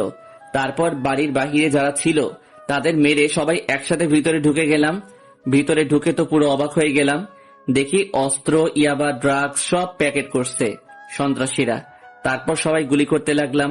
সন্ত্রাসীরাও গুলি করতে লাগলো। তারা ছিল প্রায় 50 জনের মতো। একে একে সবগুলো সন্ত্রাসী গুলি খেয়ে মাটিতে গড়াগড়ি করতে করতে মারা গেল। হঠাৎ দেখি একটা সন্ত্রাসীর পায়ে গুলি লেগেছে। সে পালাতে চেষ্টা করছে। আমি গিয়ে তার কলার চেপে ধরলাম। বল, তোদের সাথে কে কে আছে আর তোদের বসকে? বলতে দেরি, শুট করতে দেরি হলো না। তারপর সবাইকে বললাম সবকিছু বাহির করে নিতে। আমি ড্রাইভারকে বললাম গাড়ি নিয়ে আসতে। হঠাৎ একটা রুম থেকে মেয়েদের চিৎকার শোনা গেল। আমি রুমের দরজা খুলে দেখি অনেকগুলো মেয়েকে রুমে আটকে রেখেছে। তারপর সবাইকে নিয়ে বেরিয়ে আসলাম। পরে পুরো বাড়িতে আগুন ধরিয়ে দিলাম। ক্যাম্পে ফোন দিয়ে বললাম আরো কয়টা গাড়ি নিয়ে পাঠিয়ে দেওয়ার জন্য। রাতে সবকিছু নিয়ে থানায় জমা করে দিলাম। আর সবগুলো মেয়েকে থানায় রাখা হলো, সকালে সবাইকে যার যার বাসায় পাঠিয়ে দিবে। আমি রাতে ক্যাম্পে ছিলাম। সকালে প্রধানের ফোনে ঘুমটা ভেঙে গেল। আসসালামু আলাইকুম স্যার। ওয়ালাইকুম আসসালাম। তুমি একটু থানায় আসো, সব মিডিয়া বসে আছে। Okay sir. আমি বিছানা থেকে উঠে ফ্রেশ হয়ে ডিউটির পোশাক গায়ে দিয়ে ক্যাম্প থেকে আমার গাড়ি নিয়ে থানায় চলে গেলাম। থানার সামনে এসে দেখি অনেক সাংবাদিক এসেছে। আমি সোজা গিয়ে প্রধানের সামনে স্যালুট দিয়ে সালাম দিলাম। তারপর সাংবাদিক আমাকে নানান কথা জিজ্ঞেস করলো। তাদের সব প্রশ্নের উত্তর দিলাম। প্রধান অনেক খুশি হলো। রাসেল, তোমার কাজ দেখে আমি অনেক খুশি হয়েছি। এখন তোমার টার্গেট থাকবে এই সন্ত্রাসীদের প্রধানকে, তাকে ধরতে হবে। জি স্যার, আমি এই সন্ত্রাসীদের প্রধানকে তাকে খুঁজে বের করব। আপনি শুধু দোয়া করবেন আমি যেন তাদের প্রধানকে ধরতে পারি। আমি জানি তুমি পারবে ধরতে। তোমার যত সহযোগিতা লাগে আমি করব। Okay sir. ওকে, তুমি কাজে লেগে পড়ো। আর এখন তুমি বাসায় চলে যাও। তোমাকে এই কাজের জন্য 5 লাখ টাকা পুরস্কার দেওয়া হয়েছে। আমি প্রধানের থেকে চেকটা নিয়ে চলে আসলাম বাসায়। বাসায় এসে কলিং বেলে চাপ দিলাম। রাইসা এসে দরজা খুলে দিল। একটা কথা, আমি কিন্তু বাসায় বলি নাই আমি যে মিশনে যাব। আমি বলেছি প্রধানে কি কাজের জন্য ঠেকেছে। কি রে ভাইয়া, তোর কি কাজ শেষ? গতকাল রাতে শেষ হয়েছে। বেশি রাত হওয়ার কারণে রাতে আসি নাই। ওহো, ঠিক আছে, ভিতরে আয়। আমি ভিতরে ঢুকে আম্মুর সাথে কিছুক্ষণ কথা বলে নিজের রুমে চলে আসলাম। দেখতে দেখতে কিছুদিন চলে গেল। এই কয়দিনে মারিয়া শিকদারকে দেখি নাই। রাতে ক্যাম্প থেকে বাসায় ফিরছিলাম, হঠাৎ দেখি 3-4টা গাড়ি রাস্তার মাঝখানে দাঁড়িয়ে আছে। তারপর তারা আমার ওপরে গুলি মারা শুরু করলো। আমি গাড়ি থেকে লাফ দিয়ে রাস্তার পাশে জঙ্গলে ঢুকে গেলাম আর গাছের আড়াল থেকে দেখতে লাগলাম। তারা কিছুক্ষণ পর গুলি করা বন্ধ করে দিছে। তারপর আমার গাড়ির সামনে আসলো। তখন আমি একজনকে দেখে পুরো অবাক হয়ে গেলাম। ঠিকই ধরেছেন, মারিয়া। তখন মারিয়া বলল, ওই গাড়িতে আগুন ধরিয়ে দেয়। কুত্তার বাচ্চা সাহস কি করে হয় আমার বাবার আস্তানা হামলা করার? কত পুলিশ, কত র্যাব, বিজিবি এসেছে, তারা কিছু করতে পারে নাই, আর তুই সব শেষ করে দিছস। তাহলে তোকে বাঁচিয়ে রেখে লাভ কি? তার মানে মারিয়ার বাবা আরমান শিকদার তাদের গডফাদার। মারিয়ার কথা মতো আমার গাড়িতে আগুন ধরিয়ে দিল। তারা হয়তো মনে করছে আমি গুলি খেয়ে গাড়ির ভিতরে আছি। আগুন ধরিয়ে দিয়ে তারা চলে গেল। গাড়ি থেকে লাফ দেওয়ার পর হাতে হালকা ব্যথা পেয়েছি। হেঁটে হেঁটে বাসায় চলে গেলাম। বাসায় এসে কলিং বেল চাপ দেওয়ার পর আম্মু দরজা খুলে দিল। কে রে, তোর আসতে দেরি কেন? আম্মু একটা কাজ ছিল, তাই আসতে দেরি হলো। তোর শরীরে জামা কাপড়ের এই অবস্থা কেন? ওটা কিছু না, কাজ করতে গিয়ে ময়লা লেগে গেছে। রাইসা কোথায়? রাইসা ঘুমিয়ে গেছে, এতক্ষণ তোর জন্য অপেক্ষা করছে। আমি তাকে রুমে পাঠিয়ে দিলাম। ও, আমি ফ্রেশ হয়ে আসছি, তুমি খাবার রেডি করো। ঠিক আছে, যা। আমি রুমে এসে ওয়াশরুমে ঢুকে ফ্রেশ হয়ে নিচে চলে আসলাম। খাবার খেয়ে রুমে চলে আসলাম। রুমে এসে মোবাইলটা হাতে নিয়ে প্রধানকে ফোন দিলাম। আসসালামু আলাইকুম স্যার। ওয়ালাইকুম আসসালাম। হঠাৎ এত রাতে ফোন দিলে যে, কোনো সমস্যা? স্যার, আজকে ক্যাম্প থেকে আসার সময় আমার উপর সন্ত্রাসী হামলা চালায়, আমার গাড়িতে আগুন ধরিয়ে দেয়। কি বলছো তুমি? তুমি এখন ঠিক আছো তো? তোমার কিছু হয়নি তো? না স্যার, আমার কিছুই হয়নি। আমি গাড়ি থেকে লাফ দিছি। স্যার, আমি তাদের বসকে তাকে চিনতে পেরেছি। কে সে? শুধু একবার নামটা বলো, ওর ব্যবস্থা আমি করছি। না স্যার, আমি ওকে ধরে আইনের আওতায় তুলে দিব, তবে আমার কিছুদিন সময় লাগবে। ঠিক আছে, আমি তোমার সাথে সব সময় আছি। আরো কিছুক্ষণ কথা বলে ফোনটা রেখে দিলাম। তারপর শুয়ে শুয়ে ভাবতে লাগলাম কিভাবে আরমান শিকদারকে ধরা যাবে। হঠাৎ মনে পড়লো মারিয়ার কথা। তাকে ধরতে পারলে তার বাবাকে ধরা যাবে। আমি একটা জিনিস চিন্তা করলাম, আরমান শিকদার এই কাজ কিভাবে করে। তাকে তো সবাই ভালো জানে, তার মানে ভিতরে ভিতরে এই কাজ করে, ওপরে সবার সাথে ভালো সাজে। রাতে একটা ব্যথা ট্যাবলেটকে ঘুমিয়ে গেলাম। সকালে ঘুম থেকে উঠে ফ্রেশ হয়ে নাস্তা করে রাইসাকে নিয়ে স্কুলে গেলাম। রাইসা আমার থেকে বিদায় নিয়ে স্কুলের ভিতরে চলে গেল। আমি দাঁড়িয়ে না থেকে ক্যাম্পে যেতে লাগলাম। আপনারা হয়তো ভাবছেন আমি গাড়ি কোথায় পেলাম। আসলে গতকাল রাতে প্রধানের সাথে কথা বলার পর স্যার আমার জন্য সকালে আরেকটা গাড়ি পাঠিয়ে দিল। ক্যাম্পে যাওয়ার সময় হঠাৎ একটা গাড়ির উপর চোখ যায়। গাড়ির ভিতরে দেখি মারিয়া। আমি গাড়িটা ঘুরিয়ে তার পিছনে পিছনে যেতে লাগলাম। কিছুক্ষণ পর দেখি মারিয়া একটা শপিং মলে ঢুকলো। আমি বাহিরে কিছুক্ষণ অপেক্ষা করতে লাগলাম। প্রায় 1 ঘন্টা পর মারিয়া বের হয়ে আসলো। যেই না মারিয়া গাড়িতে উঠবে তখন আমি তার পিছনে পিস্তল ধরি। কোনো কথা বলবি না, লক্ষ্মী মেয়ের মতো আমার সাথে চল। মারিয়া কোনো কথা মতো আমার সাথে আসতে লাগলো। আমার গাড়িতে উঠিয়ে তাকে একটা পুরোনো বাড়িতে নিয়ে আসলাম। গাড়ি থেকে নেমে মারিয়াকে নিয়ে ভিতরে ঢুকলাম। একটা রুমে ঢুকে ভিতর থেকে তালা মেরে দিলাম। তুই আমাকে ধরে এনেছিলি কেন? আর তোকে না মেরে রাস্তায় ফেলে এসেছি, তুই এখনো মরিস নাই? তুই কেন? তোর বাপ আসলেও আমাকে মারতে পারবে না, কারণ আমার উপর আল্লাহ আছে এবং মায়ের দোয়া আছে। এবার তোকে কেউ আমার হাত থেকে বাঁচাতে পারবে না। তুই জানিস না, গতকাল একটা আর্মি অফিসারের গাড়িতে গুলি করে পরে ওকে সহ গাড়িতে আগুন ধরিয়ে দিছি, কারণ সে আমার বাবার আস্তানা হামলা করছে আর আগুন ধরিয়ে দিছি এবং আগুন ধরিয়ে দিছে, তাই ওকে ওপারে পাঠিয়ে দিছি। তুই কি ওই আর্মি অফিসারকে কখনো দেখেছিস? না, দেখিস নাই, কিন্তু লোকেরা বলল ওই গাড়িটা, তাই ওখানে মেরে দিলাম। তুই জানিস গতকাল কার উপরে হামলা করেছিস? আমি সেই আর্মি অফিসার যে তোর বাবার আস্তানা আগুন ধরিয়ে দিছি। কিন্তু তোকে তো কখনো দেখিনি আর্মির পোশাকে। তুই কখন থেকে আর্মি অফিসার? তোর সাথে প্রথম যেদিন দেখা হয় সেই সময় আমি মাত্র সেনাবাহিনীতে সিলেক্ট হয়েছি। এরপর 3 বছর পর আর্মি অফিসার হয়েছি আমি। কিন্তু তোর সাথে যে সময় দেখা হয়েছে ওই সময় আমি ছুটিতে ছিলাম। তার মানে তুই গতকাল মরিস নাই, কিন্তু এবার আর তোকে কেউ বাঁচাতে পারবে না। আমার বাবা যদি জানতে পারে তোকে গুলি করে মারবে। সেই সময় তোর বাপ আর পাবে না, আমি নিজে তোর বাপকে গুলি করে মারবো। তুই সেটা নিজের চোখে দাঁড়িয়ে দেখবি। তুই আমাকে হাসালি, তুই এখনো আমার বাবাকে চিনতে পারিস নাই। আমার বাবার হাত অনেক বড়, বাহিরের দেশের সাথে আমার বাবার হাত আছে, তুই তার ধারে কাছেও যেতে পারবি না। আমি তোর বাবার কাছে যাব না, তোর বাবা নিজেই আমার কাছে আসবে। এখন বল, তোর বাবা কোথায় আছে আর তোর বাবা কোথায় কোথায় অবৈধ স্থাপনা করছে? আমি জানি না, জানলেও তোকে বলতাম না। তুই এখন তোর বাবাকে ফোন দিবি আর আমার সাথে দেখা করতে বলবি। আমি পারবো না, আর আব্বু কোথায় আছে সেটাও বলবো না। তোর যা খুশি করতে পারিস, তুই যদি আমাকে মেরেও ফেলিস তারপরেও বলবো না। সোজা আঙুলে কাজ না হলে আঙুল তো বাঁকা করতেই হবে। আমি প্যান্টের বেল্টটা খুলে ইচ্ছে মতো মারিয়াকে মারতে লাগলাম, কিন্তু তারপরও মারিয়া কিছু বলছে না। মারিয়া শরীরের জায়গায় জায়গা থেকে রক্ত পড়তেছে। হঠাৎ দেখি মারিয়া জ্ঞান হারিয়ে ফেলছে। তারপর মারা বন্ধ করে রুম থেকে বেরিয়ে বাহির থেকে দরজায় তালা মেরে দিলাম। গাড়ি নিয়ে ক্যাম্পে চলে আসলাম। নিজের কেবিনে বসে ভাবতে লাগলাম কি করে আরমান শিকদারের খোঁজ বের করা যায়। হঠাৎ মনে পড়ল মারিয়ার মোবাইলের কথা। আমি আর দেরি না করে গাড়ি নিয়ে পুরনো বাড়িতে চলে গেলাম।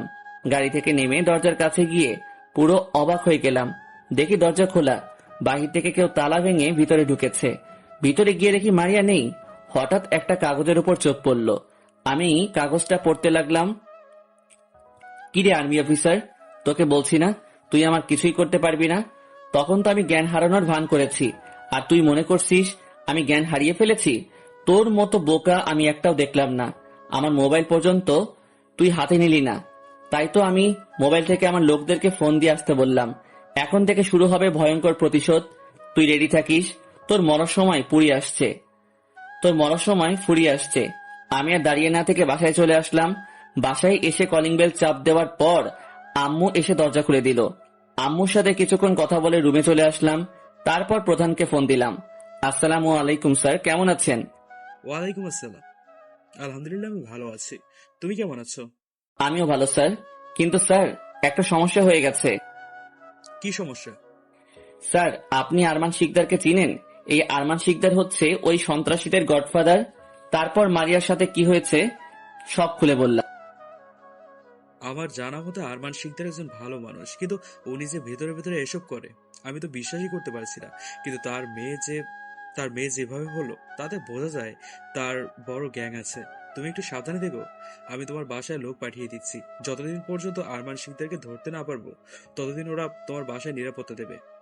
ঠিক আছে স্যার, আমি জীবন দিয়ে হলেও আরমান শিকদারকে ধরবো। এখন আমার একটা কাজ, আরমান শিকদারের মেয়ে মারিয়া শিকদারকে প্রয়োগ করতে হবে, তাহলে আমার ধরতে সুবিধা হবে। ঠিক আছে, তবে সাবধানে চলাফেরা করবে, সব সময় সাথে ঘুরিয়ে রাখবে, আর আমার সাথে যোগাযোগ রাখবে, কেমন? Okay sir. ফোন কেটে দিয়ে ওয়াশরুমে ঢুকে ফ্রেশ হয়ে নিচে গেলাম। তারপর খাবার খেয়ে রুমে চলে আসলাম।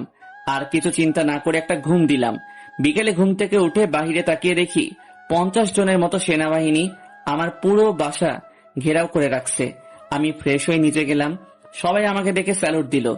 আমি তাদের সবকিছু ঠিকঠাক ভাবে বুঝিয়ে দিলাম কেমনে কি করতে হবে। তারপর আমার সাথে 5-6 জন সেনাবাহিনী নিয়ে ক্যাম্পে আসলাম। ক্যাম্পে কিছু কাজ করে বাসায় চলে আসলাম। রাতে খাবারের সময় রাইসা তোকে এখন থেকে সেনাবাহিনী স্কুলে নিয়ে যাবে এবং নিয়ে আসবে। তুই কোথাও বের হলে তাদের সাথে বের হবি। কেন ভাইয়া? আমাকে তো কেউ ডিস্টার্ব করে না। সেটার জন্য না, আমার উপরে কিছু সন্ত্রাসী আক্রমণ করবে, কিন্তু আমার পিছু করতে না পারলে তোর উপরে করতে পারে।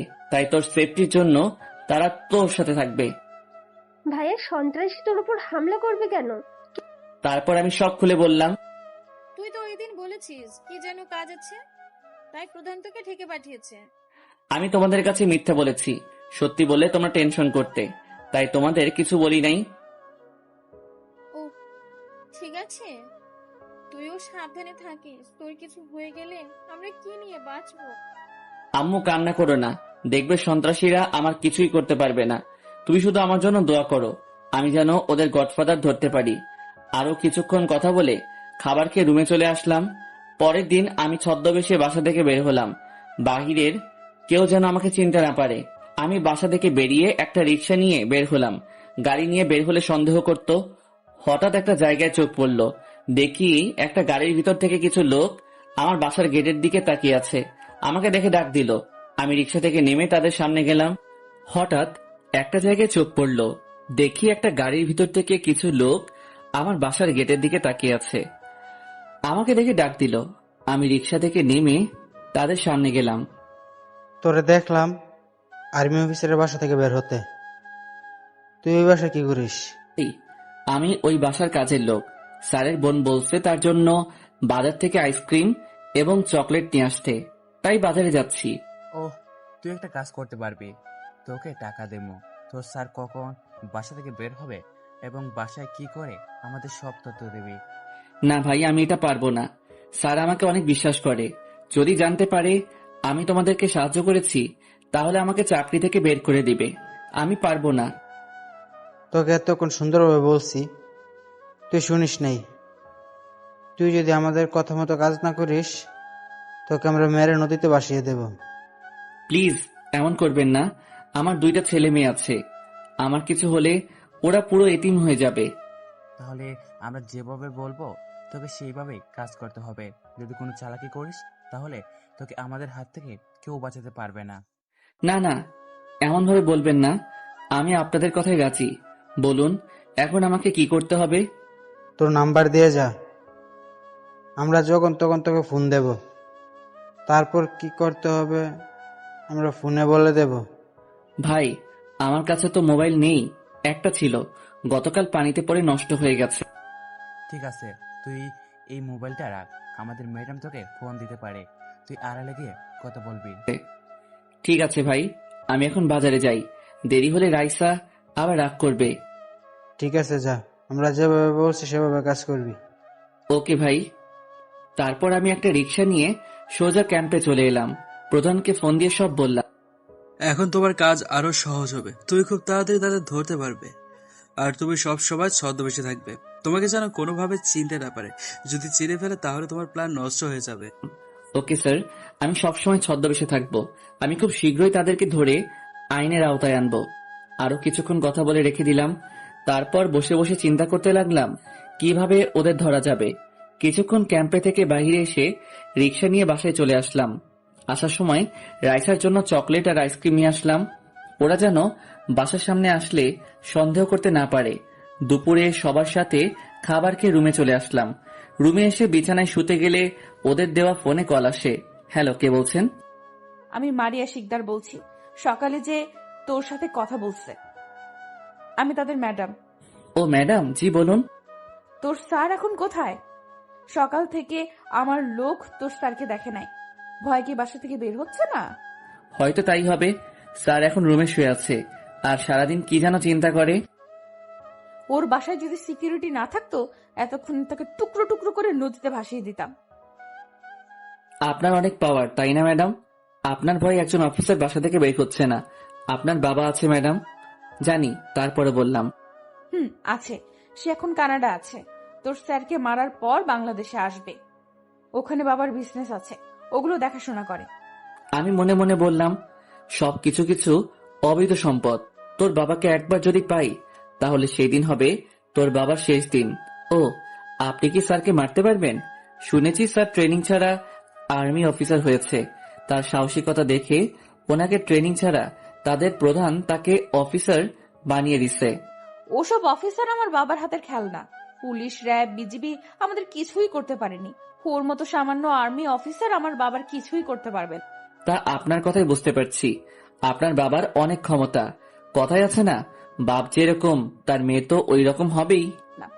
শোন, তোর স্যার কি করে না করে আমাকে সবকিছু জানাবি। খুব শীঘ্রই তাকে ওপারে পাঠিয়ে দেব।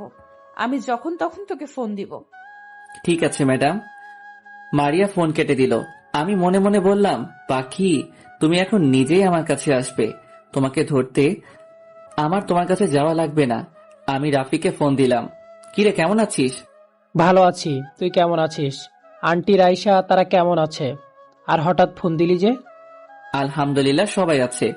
এমনি তোর খোঁজ খবর নেওয়ার জন্য। ও, রাফির সাথে কিছুক্ষণ কথা বলে ঘুমিয়ে গেলাম। সকালে হঠাৎ ফোনের শব্দে ঘুমটা ভেঙে গেল। আমার মোবাইলটা হাতে নিয়ে দেখি আমার মোবাইলে কল আসেনি, মারিয়ার লোকের দেওয়া মোবাইলে ফোন আসলো। হ্যালো। কিরে, তুই এখনো ঘুমাস? তোর স্যারে কিছু বলে না? এতটা পর্যন্ত ঘুমাসছি? না, কিছু বলে না। উনি অনেক ভালো মানুষ, আমাকে অনেক আদর করে। কিন্তু কিছুদিন পর আর কেউ আদর করবে না। আপনি তো তাকে মেরে ফেলবেন। ঠিকই বলছিস। এখন বিছানা থেকে উঠে দেখ, তোর স্যার কি আজকে বের হবে? তাড়াতাড়ি আমাকে জানা। বলে ফোনটা কেটে দিল। আমি মনে মনে হাসতে লাগলাম, যাকে মারবে তার সাথেই কথা বলছে। বিছানা থেকে উঠে ওয়াশরুমে ঢুকে ফ্রেশ হয়ে নিচে আসলাম। ভাইয়া, আমার কিছু টাকা লাগবে। আমার এক বান্ধবীর জন্মদিন, আমাকে ইনভাইট করেছে। আমি বলেছি যাব না, কিন্তু সে অনেক জোরাজুরি করলো। আমি না গেলে সে কেক কাটবে না। ঠিক আছে, যাবি, তবে সিকিউরিটি তোর সাথে নিয়ে যাবি। আর যাওয়ার সময় আম্মুর কত টাকা লাগবে নিয়ে যাস। তুমি আমার লক্ষ্মী ভাইয়া, আমি জানি তুমি রাজি হবে। তারপর নাস্তা করে রুমে চলে আসলাম। রুমে আসার পর মারিয়া আমাকে ফোন দিল। কিরে, তুই আমাকে ফোন দিলি না কেন? এখনো তো বললি না তোর স্যার আজকে বাহির হবে। আজকে স্যার বাসা থেকে বের হবে না, ওনার বাসায় নাকি কাজ আছে। ঠিক আছে, তুই এখনই আমার সাথে দেখা কর। আমার লোক তোকে গাড়ি করে আমার কাছে নিয়ে আসবে। তোর সাথে আমার কিছু কথা আছে। আপনার লোক কোথায় থাকবে? আর আমি এখন বাহির হতে পারবো না, আমার হাতে কাজ আছে। আমি বিকালে আপনার সাথে দেখা করব। ঠিক আছে, তুই বাসা থেকে বের হওয়ার আগে আমাকে ফোন দিবি, আমি গাড়ি পাঠিয়ে দেব। আচ্ছা, বলে ফোন রেখে দিলাম। তারপর রেডি হয়ে বাসা থেকে বেরিয়ে দুইটা গাড়ি নিয়ে ক্যাম্পের উদ্দেশ্যে রওনা দিলাম। অবাক করার বিষয় হলো, আজকে কোনো গাড়ি দেখলাম না বাসার পাশে। ক্যাম্পে গিয়ে নিজের কেবিনে বসতে বসতেই মারিয়া ফোন দিল। কিরে, তুই না বলেছিলি আজকে তোর স্যার বাসা থেকে বের হবে? তাহলে এখন তোর স্যার বের হলো কেন? আমি ফোন ধরার পর মারিয়া বলল, আমাকে তো বলেছে বের হবে না। হঠাৎ একটা ফোন আসার পর স্যার বাসা থেকে বেরিয়ে গেল। তোর স্যার কার সাথে কথা বলছে তুই কি জানিস? সেটা বলতে পারবো না, মনে হয় স্যারের প্রধান ফোন দিছে। কথা বলার সময় খালি স্যার স্যার বলছে। ও, ঠিক আছে, তুই বিকেলে আমার সাথে দেখা করিস। আচ্ছা, বলে ফোন কেটে দিলাম। তারপর কিছু সেনাবাহিনীকে আমার কেবিনে আসতে বললাম।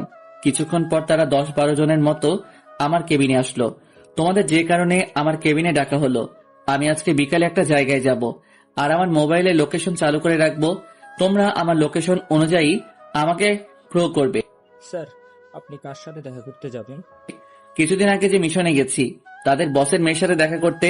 তার মেয়েকে ধরতে পারলে তার বাবাকে ধরা যাবে। আর রহিম, তুমি কানে ব্লুটুথ রাখবে। আমি যখন বলবো সবাইকে আসার জন্য, তখন সবাই চলে আসবে। ঠিক আছে, তোমরা এখন যাও, আমি এখন বাসায় যাব। বিকেলে ফোন দিলে চলে আসবে। সবাই চলে যাওয়ার পর আমি ক্যাম্প থেকে বেরিয়ে গাড়ি নিয়ে বাসায় চলে আসলাম। আমার সাথে আরো 2টা গাড়ি সেনাবাহিনী এসেছে আমার নিরাপত্তার জন্য। দেখতে দেখতে বিকেল হয়ে গেল। আমি আবার ছদ্মবেশে বাসা থেকে বেরিয়ে আসলাম। আসার আগে মারিয়াকে ফোন দিলাম, সে গাড়ি পাঠিয়ে দিচ্ছে। আর রহিমকেও ফোন দিয়ে বলে দিয়েছে আসার জন্য। বাসা থেকে বেরিয়ে হেঁটে হেঁটে একটু দূরে যাওয়ার পর আমার সামনে একটা গাড়ি আসলো, ভিতর থেকে বলল গাড়িতে উঠতে, তাদের মারিয়া ম্যাডাম পাঠিয়েছে। আমি তাদের গাড়িতে উঠে গেলাম আর মোবাইলে লোকেশন চালু করে দিলাম। কিছুক্ষণ পর দেখি তারা একটা রেস্টুরেন্টের সামনে গাড়ি থামালো, আমাকে বলল ভিতরে যেতে, তাদের ম্যাডাম নাকি ভিতরে আছে। আমি গাড়ি থেকে নেমে রেস্টুরেন্টের ভিতরে ঢুকে গেলাম। ভিতরে ঢুকে দেখি মারিয়া একটা টেবিলে বসে আছে। আমি তার সামনে গেলাম, তারপর তাকে সালাম দিলাম। ও, আপনাদের তো বলতে ভুলে গেছি, তারা জানে আমার নাম কুদ্দুস। ওয়ালাইকুম আসসালাম। তুই তাহলে কুদ্দুস? তুই মুখে মাস্ক পরে আছিস কেন? ম্যাডাম, আমার মুখ আগুনে পড়ে গেছে, চেহারা অনেক খারাপ হয়ে গেছে, আপনি দেখলে ভয় পাবেন, তাই মুখটা ঢেকে এসেছি। শোন, আমরা আজকে রাতে তোর স্যারের বাসায় হামলা করব। তারা সবাই ঘুমালে, তুই আমাদের বলবি। ম্যাডাম, আপনারা কিভাবে হামলা করবেন? ওনার বাসার চারপাশে তো সেনাবাহিনী মোতায়েন করা হয়েছে। তারা সবাই ঘুমালে তুই আমাদের বলবি, হামলা করলে বুঝতে পারবি। আর তুই নিজে সেভে চলে যাবি, কারণ তোর গায়ে বুলেট লাগতে পারে। আমাকে এটা বলার জন্য এখানে এনেছেন? এটা তো ফোনে বলে দিতে পারতেন। এটা বলার জন্য তোকে ডাকি নাই, তোকে দেখার জন্য ডেকেছি। আপনি এত বোকা তা আগে কখনো জানতাম না। আপনাকে ধরতে বাঘকে নিজের কাছে ডেকে এনেছেন। কি বলতে চাস তুই? আর তোর কত বড় সাহস আমাকে বোকা বললি? কে তুই? আমি মুখের মাস্ক খুলে ফেললাম। মারিয়া আমাকে দেখে অবাক হয়ে গেল। আমি সাথে সাথেই রহিমকে বললাম ভিতর আসার জন্য। রহিম সবাইকে নিয়ে ভিতরে চলে আসলো। বাহিরে যারা পাহারায় ছিল তাদের গাড়িতে তুলে ফেলেছে। কি মিস মারিয়া শিকদার, আপনার না অনেক বুদ্ধি, তা এখন কি করবেন? আমাকে বোকা বলেছেন, এখন দেখে আপনি আমার চেয়ে বড় বোকা। যাকে মারার জন্য প্ল্যান করেছেন, এতদিন তার সাথে সব প্ল্যান শেয়ার করেছেন। তার মানে তুই এতদিন ছদ্মবেশে আমার সাথে কথা বলছিস, তোর লোকদের বোকা বানিয়েছিস, আমার লোকদের বোকা বানিয়েছিস। তোকে আমি ছাড়বো না। আমার বাবা যদি জানতে পারে তার মেয়েকে কিডন্যাপ করা হয়েছে, তাহলে পুরো বাংলাদেশে আগুন ধরিয়ে দেবে। তাই নাকি? তাহলে তো দেখতে হবে তোর বাবাকে। আগে তো বেঁচে গেলি, এবার তোকে নিয়ে এমন শিক্ষা দিব, দেখি তো বাবা না এসে কেমন পারে। হঠাৎ মারিয়ার মোবাইলে একটা ফোন আসলো। মারিয়া ফোন ধরার পর হাসতে লাগলো। আমি তো কিছুই বুঝতে পারলাম না। মারিয়া আমার হাতে ফোন দিল। নে কথা বল, তোর আদরের বোন রাইসা এখন আমার লোকের কাছে বন্দি। হ্যালো ভাইয়া, আমাকে বাঁচা, কিছু লোক আমাকে তুলে নিয়ে এসেছে, সব সিকিউরিটিকে মেরে ফেলেছে। বোন, তোর কিছুই হবে না, আমি এখনই আসছি। ভাইয়া, ওরা আমাকে অনেক মেরেছে, শরীর থেকে অনেক রক্ত বের হচ্ছে, তুই এসে আমাকে নিয়ে যা, আমার অনেক কষ্ট হচ্ছে। আমি কি বলবো, চোখ দিয়ে পানি পড়ছে। যে বোনকে আজ পর্যন্ত একটা থাপ্পড় মারি নাই, আজকে আমার জন্য তার শরীর থেকে রক্ত বের হচ্ছে। আগে রাইসাকে উদ্ধার করি, তারপর মারিয়াকে এটার কঠিন জবাব দিব। বোন, তুই কান্না করিস না, তোর ভাইয়া এখনই আসছে। তারপর মারিয়াকে বললাম আমার বোনকে ছেড়ে দিতে বল, আমার বোনের যদি কিছু হয় তাহলে আমি তোকে বাঁচিয়ে রাখবো না। আগে আমাকে ছেড়ে দে, তারপর তোর বোনকে ছেড়ে দিবে। আমি এত বোকা না, তুই তোর লোককে সেতুর উপরে আসতে বল, রাইসাকে নিয়ে ওখান থেকে তোকে নিয়ে যাব। ঠিক আছে, আমি বলে দিচ্ছি। মারিয়া ওদের বলল রাইসাকে নিয়ে সেতুর উপরে আসতে। আমি মারিয়াকে নিয়ে সেতুর উপরে চলে গেলাম। আমার সাথে সেনাবাহিনী আছে, তাদের বলছি কোনো গুলি যেন না করে। কিছুক্ষণ পর মারিয়াদের লোক চলে আসলো। তারা রাইসাকে নিয়ে গাড়ি থেকে বের হলো।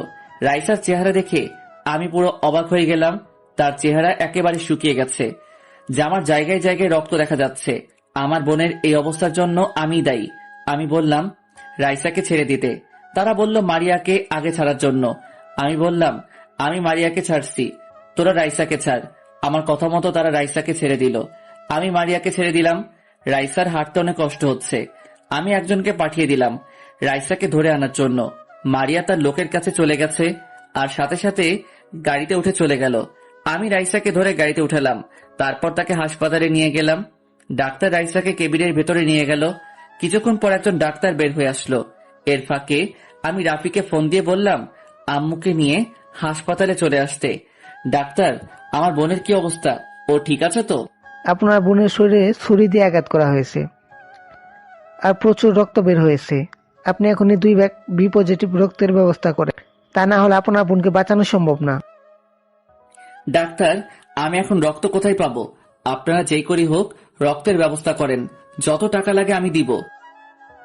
দেখুন এখানে টাকার কথা না, হায়াত মতের মালিক উপরালা। আমরা উছিলা মাত্র। আমরা অনেক জায়গায় খবর পাঠিয়েছি, কিন্তু এখনো কোনো খবর আসেনি, তাই আপনাকে বললাম। হঠাৎ আম্মু এসে কান্না করতে করতে বলল, রাসেল, আমার রাইসের কি হয়েছে? আম্মু চিন্তা করো না, রাইসা ঠিক হয়ে যাবে, ওর কিছু হবে না, তুমি কান্না করো না। এখন কি অবস্থা রাইসার? ডাক্তার বলেছে বি পজিটিভ রক্ত লাগবে 2 ব্যাগ, কিন্তু কোথাও রক্ত পাওয়া যায়নি। এখন আমি কোথায় রক্ত পাবো? তুই কোনো চিন্তা করিস না, রক্ত আমি দিব। আমার রক্তের গ্রুপ বি পজিটিভ। তুই আন্টিকে নিয়ে এখানে থাক, আমি রক্ত দিয়ে আসছি। বলে রাফি ডাক্তারের কাছে চলে গেল। 1 ঘন্টা পর রাফি বেরিয়ে আসলো, এসে আমাকে বলল, চিন্তা করিস না, আল্লাহ দিলে সব ঠিক হয়ে যাবে। রাইসার কিচ্ছু হবে না, আমি রক্ত দিয়ে এসেছি। আমি রাফিকে ধরে কান্না করে দিলাম, তুই সারা জীবন আমার উপকার করে গেলি, তোর এই ঋণ কখনো শোধ করতে পারবো না। ধুর পাগল, আমি বন্ধু হিসেবে করতেই পারি। এখন আল্লাহর কাছে দোয়া কর, আল্লাহ যেন রাইসাকে সুস্থ করে দেয়। কিছুক্ষণ পর ডাক্তার বেরিয়ে আসলো। আম্মু দৌড়ে ডাক্তারের কাছে গেল। ডাক্তার, আমার মেয়ের কি অবস্থা? আমার মেয়ে ঠিক আছে তো? চিন্তার কোনো কারণ নেই, আল্লাহ দিলে অপারেশন সাকসেসফুল। তাকে এখন কেবিনে দেওয়া হবে, 3 ঘন্টা পর জ্ঞান ফিরে আসবে। আপনারা চাইলে তাকে দেখতে পারবেন। বলেই ডাক্তার চলে গেল। রাফি খাবার আনতে চলে গেছে। আমি আর আম্মু রাইসার কেবিনে গেলাম। কেবিনে ঢুকে দেখি আমার বোনটা কি সুন্দর করে ঘুমিয়ে আছে। আম্মু রাইসাকে দেখে কান্নায় ভেঙে পড়ল। একজন নার্স বলল, রোগীর পাশে কান্না করা যাবে না। দেখতে দেখতে 3 ঘন্টা চলে গেল। রাইসার জ্ঞান ফিরেছে কিছুক্ষণ আগে। আম্মু রাইসাকে খাবার খাইয়ে দিল, পরে ওষুধ খাইয়ে দিল। আমরা সবাই তার সাথে খাবার খেয়ে নিলাম। রাইসা, ওরা তোকে কি কি করেছে? তারপর রাইসাকে যেভাবে বলল, আমার মাথা পুরো গরম হয়ে গেল। মারিয়া শিকদার, আমি তোকে ছাড়বো না। তুই আমার বোনের শরীর থেকে রক্ত জড়িয়েছিস, এর প্রতিশোধ আমি অক্ষরে অক্ষরে নিব। ভালোবাসা জিনিসটা কোনো দিনও বেঁধে রাখতে নেই, খোলা আকাশে উড়িয়ে দিতে হয়, যাতে সে অনেকটা জায়গা নিয়ে নিজেকে মেলে ধরতে পারে। অযোগ্যকে যোগ্য বানানো সম্ভব, তবে বিশ্বাসঘাতককে বিশ্বস্ত বানানো অসম্ভব। তারপর রাইসা যেভাবে বলল, আমার মাথা পুরো গরম হয়ে গেল। মারিয়া শিকদার, আমি তোকে ছাড়বো না। তুই আমার বোনের শরীর থেকে রক্ত ঝরিয়েছিস, এর প্রতিশোধ আমি অক্ষরে অক্ষরে নিব। রাইসা বলল, তাকে নাকি ছুরি দিয়ে শরীরের জায়গায় জায়গায় কেটে দিছে। শরীর থেকে প্রচুর রক্ত বের হয়েছে। শরীর থেকে প্রচুর রক্ত বের হওয়ার কারণে দুর্বল হয়ে পড়ে, তাই হেঁটে আসতে রাইসার কষ্ট হচ্ছিল। আজ 2 দিন পর রাইসাকে হাসপাতাল থেকে বাসায় নিয়ে আসলাম। রাইসা এখন কিছুটা সুস্থ। আমি রাইসাকে কোলে করে নিয়ে রুমে এনে বিছানায় শুইয়ে দিলাম। এই 2 দিন আমি আর রাফি রাইসার সাথে হাসপাতালে ছিলাম। আম্মুকে বাসায় রাখলাম, কারণ আম্মুর শরীর এমনি দুর্বল। রাতে রাইসাকে খাবার খাইয়ে দিলাম এবং ওষুধ খাইয়ে দিয়ে আমি আর আম্মু খাবার খেয়ে রুমে চলে আসলাম। আম্মু রাইসার সাথে ঘুমায়। রুমে এসে প্রধানকে ফোন দিলাম। আসসালামু আলাইকুম স্যার, কেমন আছেন? আলহামদুলিল্লাহ, ভালো আছি। তুমি কেমন আছো? আর রাইসা এখন কেমন আছে? আমিও ভালো আছি। রাইসা এখন মোটামুটি সুস্থ আছে। রাইসাকে ওষুধ খাইয়ে দিয়ে রুমে এসে আপনাকে ফোন দিলাম। ও আচ্ছা, শোনো, আমি জানি ওই আরমান শিকদারের লোকেরা তোমার আবার ক্ষতি করতে চাইবে, তাই বলছি রাইসা আর তোমার আম্মুকে বাইরে পাঠিয়ে দিই। রাইসা আর তোমার আম্মু এরা হচ্ছে তোমার দুর্বলতার জায়গা। আরমান শিকদারের লোকেরা চাইবে তোমাকে কিছু করতে না পারলে তোমার পরিবারের ক্ষতি করতে। ঠিক বলেছেন স্যার, আমিও এমনটাই প্ল্যান করেছি। আমি চাইছি রাইসা আর আম্মুকে বাহিরে পাঠিয়ে দিতে, কিন্তু বাহিরে কোথায় পাঠাবো? আমার তো কোনো আত্মীয় নেই বাহিরে। সমস্যা নেই, আমার এক বন্ধু আমেরিকায় তার পরিবার নিয়ে থাকে। আমি জয়নালকে তার সাথে কথা বলে সবকিছু দ্রুত ঠিক করব। আপনাকে অনেক ধন্যবাদ স্যার। আর রাইসা আর আম্মুকে বাহিরে পাঠানোর পর আমার একটা প্ল্যান আছে, ওটা আপনাকে পরে বলবো। ওকে, ঠিক আছে, আমি জয়নালের সাথে কথা বলি, তারপর তোমাকে জানাচ্ছি। ঠিক আছে বলে ফোন কেটে দিলাম। কি প্ল্যান করছি সেটা গল্পের সাথে থাকেন, সব দেখতে পাবেন। আর কোনো কিছু চিন্তা না করে ঘুমিয়ে গেলাম। দেখতে দেখতে 10 দিন চলে গেল। এই 10 দিন মারিয়ার লোক আমাকে ফলো করছে, কিন্তু আমার কিছুই করতে পারে নাই, কারণ আমার সাথে সেনা কর্মকর্তা ছিল। কাল সকাল 9টার সময় আম্মু আর রাইসার ফ্লাইট। প্রধান নেই, তার বন্ধুর সাথে কথা বলে সব ঠিক করেছে। প্রধানের বন্ধুর লোক এসে রাইসা আর আম্মুকে এয়ারপোর্ট থেকে নিয়ে যাবে। রাইসা আর আম্মুর ছবি তাদের কাছে থাকবে। রাইসা আর আম্মু আমাকে একা রেখে যেতে চাইছে না। আমি অনেক বুঝিয়ে তাদের রাজি করালাম। তারা ভাবছে যদি আমার কিছু হয়ে যায়, এই কারণে তাদের চিন্তা বেশি। তো যাই হোক, এখন আমি এয়ারপোর্টে রাইসা আর আম্মুকে নিয়ে দাঁড়িয়ে আছি। আসার সময় 5 গাড়ি সেনা কর্মকর্তা আমাদের সাথে ছিল। আমি আম্মু আর রাইসাকে নিয়ে এয়ারপোর্টের ভিতরে চলে গেলাম। আমার পরিচয় দেওয়ার পর আমাকে কেউ বাধা দেয় নাই। এয়ারপোর্টের ভিতরে সব কাজ শেষ করে তাদের নিয়ে বিমানের ভিতরে গেলাম। আম্মু আর রাইসার চোখে পানি। আমি তাদের চোখের পানি মুছে দিয়ে বললাম, আম্মু তোমরা কান্না করো না, দেখবে আল্লাহর রহমতে আমার কিছু হবে না। তুমি শুধু আমার জন্য দোয়া করো, আমি যেন মিশনটা কমপ্লিট করে তোমাদেরকে নিয়ে আসতে পারি। আমার দোয়া সব সময় তোর সাথে আছে, তুই নিজের খেয়াল রাখিস। ভাইয়া আমাদের সাথে প্রতিদিন ফোনে কথা বলবি। তোকে ছাড়া থাকতে আমাদের অনেক কষ্ট হয়। তুই ছাড়া আমাদের কেউ নেই ভাইয়া। ঠিক আছে, বলবো। আরো কিছুক্ষণ কথা বলে বিমান থেকে বেরিয়ে আসলাম। নিজের চোখ দিয়ে 2 ফোঁটা পানি পড়ে গেল। তাদের সামনে চোখের পানি ফেলাই নাই, কারণ তারা আরো ভেঙে পড়বে। এয়ারপোর্টের বাইরে এসে গাড়ি নিয়ে সোজা হাসপাতালে যেতে লাগলাম। এবার আপনাদের আমার প্ল্যানের কথা বলি। আমি হাসপাতালে যাচ্ছি মুখে সার্জারি করতে, তাহলে আর আমাকে আরমান শিকদারের লোক চিনতে পারবে না। সার্জারি করার পর আরেকটা প্ল্যান আছে, সেটা সাথে থাকেন, দেখতে পারবেন। বাংলাদেশের বড় হাসপাতাল চলে আসলাম। বাস্তবে বাংলাদেশের বড় হাসপাতাল কোনটা সেটাই জানি না। হাসপাতালের ভিতরে ঢুকে বড় ডাক্তারের রুমে চলে গেলাম। ডাক্তারের সাথে কথা বলার পর আমাকে একটা কেবিনে নিয়ে গেল। তারপর ডাক্তার কার্যক্রম শুরু করলো। ডাক্তারি সম্বন্ধে তেমন আইডিয়া নেই, তাই আর কিছু বললাম না। আর একজন নার্সকে বললাম আমার মোবাইল থেকে ভিডিও করতে, যাতে পরে সবাই আমাকে চিনতে পারে। একদিন হাসপাতালে থেকে পরের দিন হাসপাতাল থেকে বেরিয়ে আসলাম। আপনাদের একটা কথা বলে রাখি, গতকাল সব সেনা কর্মকর্তা চলে গেছে। আমি তাদের চলে যেতে বললাম। আর রহিম কর্মকর্তা, তাকে বললাম কিছু পুরনো জামা কাপড় আমাকে দিয়ে যেতে। পরে রহিম এসে জামা কাপড় দিয়ে গেল। আমি সাধারণ জামা কাপড় পরে হাসপাতাল থেকে বেরিয়ে একটা গাড়ি নিয়ে প্রধানের অফিসে চলে গেলাম। গাড়ি থেকে নেমে ভাড়া দিয়ে ভিতরে চলে গেলাম। আসার সময় সেনাবাহিনী আমাকে আটকে ছিল। পরে তাদের ভিডিও দেখালাম। পরে আমাকে স্যালুট দিয়ে সালাম দিল। আসতে পারি স্যার? তোমাকে তো চিনতে পারলাম না, তুমি কে আর তোমাকে কে ভিতরে ঢুকতে দিছে? আমি প্রধানের সামনে গিয়ে স্যালুট দিয়ে সালাম দিলাম। তারপর প্রধান আমাকে বলল, স্যার আমি রাসেল, এই ভিডিওটা দেখেন, তাহলে চিনতে পারবেন। প্রধানের হাতে মোবাইলটা দিলাম। প্রধান ভিডিও দেখে বলল, হঠাৎ তুমি এই চেহারা পরিবর্তন করলে কেন? আমি তো কিছুই বুঝতে পারছি না, তোমার প্ল্যান কি আমাকে খুলে বলবে?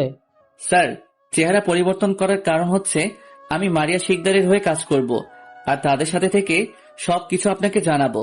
তারা কোথায় কোথায় অবৈধ ব্যবসা করে তা আমাকে জানতে হবে, তাহলে আরমান শিকদারকে ধরতে পারবো। সবকিছু বুঝলাম, কিন্তু তাদের সাথে যোগ দিবে কিভাবে? তারপর স্যারের সাথে প্ল্যানের কথা খুলে বললাম। স্যার আমার প্ল্যানের কথা শুনে বলল, এতে কি আরমান শিকদারের মেয়ে তোমাকে তার সাথে নিবে? অবশ্যই নিবে স্যার, আপনি শুধু আমার কথা মতো সেনা কর্মকর্তাকে কাজ করতে বলবেন, দেখবেন মারিয়া শিকদার আমাকে কাজে না নিয়ে পারবে না। ঠিক আছে, আমি সবকিছু ঠিক করছি, তুমি এখন কোথায় যাবে? আমি এখন বাসায় যাব না, তাহলে আরমান শিকদারের লোক আমাকে সন্দেহ করবে। আমি এখন মারিয়া শিকদার কোথায় আছে সেটা জানবো। আমার এক বন্ধু রাফি, তাকে বলছি মারিয়াকে চোখে চোখে রাখতে, কারণ তারা আমার বন্ধুকে চিনে না। আমি এখন তার কাছে যাব, তারপর আপনাকে সবকিছু জানাবো। তারপর আরো কিছুক্ষণ কথা বলে স্যারের অফিস থেকে বাইরে আসলাম। ও আপনাদের তো বলতে ভুলে গেছি, আম্মু আর রাইসা তারা ঠিক মতো পৌঁছে গেছে। তাদের সাথে হাসপাতালে থেকে কথা বলছি। আমি একটা গাড়ি নিয়ে রাফির সাথে দেখা করতে চলে গেলাম। রাফি এখন একটা পার্কে বসে আছে আমার জন্য। কিছুক্ষণ পর পার্কে চলে গেলাম। গাড়ি ভাড়া দিয়ে পার্কের ভিতরে চলে গেলাম। ভিতরে ঢুকে দেখি রাফি একটা খালি জায়গায় বসে আছে। আমি তার পাশে গিয়ে বসলাম। বল, কি খোঁজ খবর পেলি? তোর কথা মতো মারিয়াকে আমি প্রো করি। আজকে একটা রেস্টুরেন্টে মারিয়ার কথা শুনে বুঝতে পারলাম সে ওই জায়গায় যাবে পার্টিতে আজ রাতে। তাহলে তো আমার কাজ আজকে করতে হবে। আমি স্যারকে ফোন দিয়ে বলে দেই। তারপর পকেট থেকে স্যারকে ফোন দিয়ে সব বললাম। কথা বলে রাফির সাথে কিছুক্ষণ কথা বলে দুজনে পার্ক থেকে বেরিয়ে একটা রেস্টুরেন্টে চলে গেলাম। দুজনে খাবার খেয়ে রাফির বাসায় চলে আসলাম। রাফির আব্বু আম্মু গ্রামের বাড়িতে গেছে, তাই তাদের কথা বলতে পারলাম না। দেখতে দেখতে রাত 12টা বেজে গেছে। আমি আমার পজিশন নিয়ে দাঁড়িয়ে আছি। কিছুক্ষণ পর মারিয়া এইখান দিয়ে বাসায় যাবে। এবার আপনাদের প্ল্যানের কথা খুলে বলি। আসলে আমার প্ল্যান ছিল মারিয়া এই পথ দিয়ে যখন বাসায় যাবে তখন আমার লোক তাদের আক্রমণ করবে। সেই সময় আমি মারিয়াকে তাদের থেকে বাঁচানোর অভিনয় করব। এরপর মারিয়া আমাকে তার সাথে না নিয়ে পারবে না। তো যাই হোক, কিছুক্ষণ পর দেখি মারিয়ার গাড়ি আসতে আসছে। মারিয়ার সাথে আরো 2টা গাড়ি আছে তার নিরাপত্তা দেওয়ার জন্য। তাই 2 গাড়ি মিলিয়ে লোক হবে 10-15 জন, আর আমার লোক 20-25 জনের মতো। আমি হাতের ইশারা দেওয়ার সাথে সাথে আমার লোক আক্রমণ করা শুরু করলো। মারিয়ার লোক গাড়ি থামিয়ে গাড়ি থেকে বের হয়ে আক্রমণ করা শুরু করলো। এরপর আমি আমার কাজ শুরু করলাম, মানে মারিয়ার লোকের হাত থেকে 2টা পিস্তল নিয়ে আমার লোকের উপর আক্রমণ শুরু করলাম। আরে ভাই, তাদের পায়ে গুলি করি নাই, আরে ভাই তাদের গায়ে গুলি করি নাই, তাদের আশেপাশে করছি। তারা আমার কথা মতো পেছাতে লাগলো। এরপর তারা ওখান থেকে চলে গেল। মারিয়া আমাকে দেখে গাড়ি থেকে নেমে সামনে আসলো। তুই কে? তোকে তো আগে কখনো দেখিনি। আমি একটা এতিম ছেলে, রাস্তায় রাস্তায় বড় হয়েছি। আমার বাবা মাকে আমি জানি না। এখানে শুয়েছিলাম রাস্তার পাশে, তখন দেখি গুলির আওয়াজ, তাই শুয়ে না থেকে আপনার লোকের কাছ থেকে পিস্তল নিয়ে ওদের গুলি করা শুরু করলাম। সবকিছু বুঝলাম, কিন্তু তুই পিস্তল চালানো কোথা থেকে শিখলি? আগে তো কোথাও মাস্তানি করতি নাকি? আমাদের টোকের একটা গ্রুপ ছিল, ওখানে আমাদের একটা বড় ভাই ছিল। উনি অনেক ভালো মানুষ ছিল, অন্যায়ের প্রতিবাদ করত, মাঝে মাঝে আমাদের পিস্তল চালানো শিখাতো।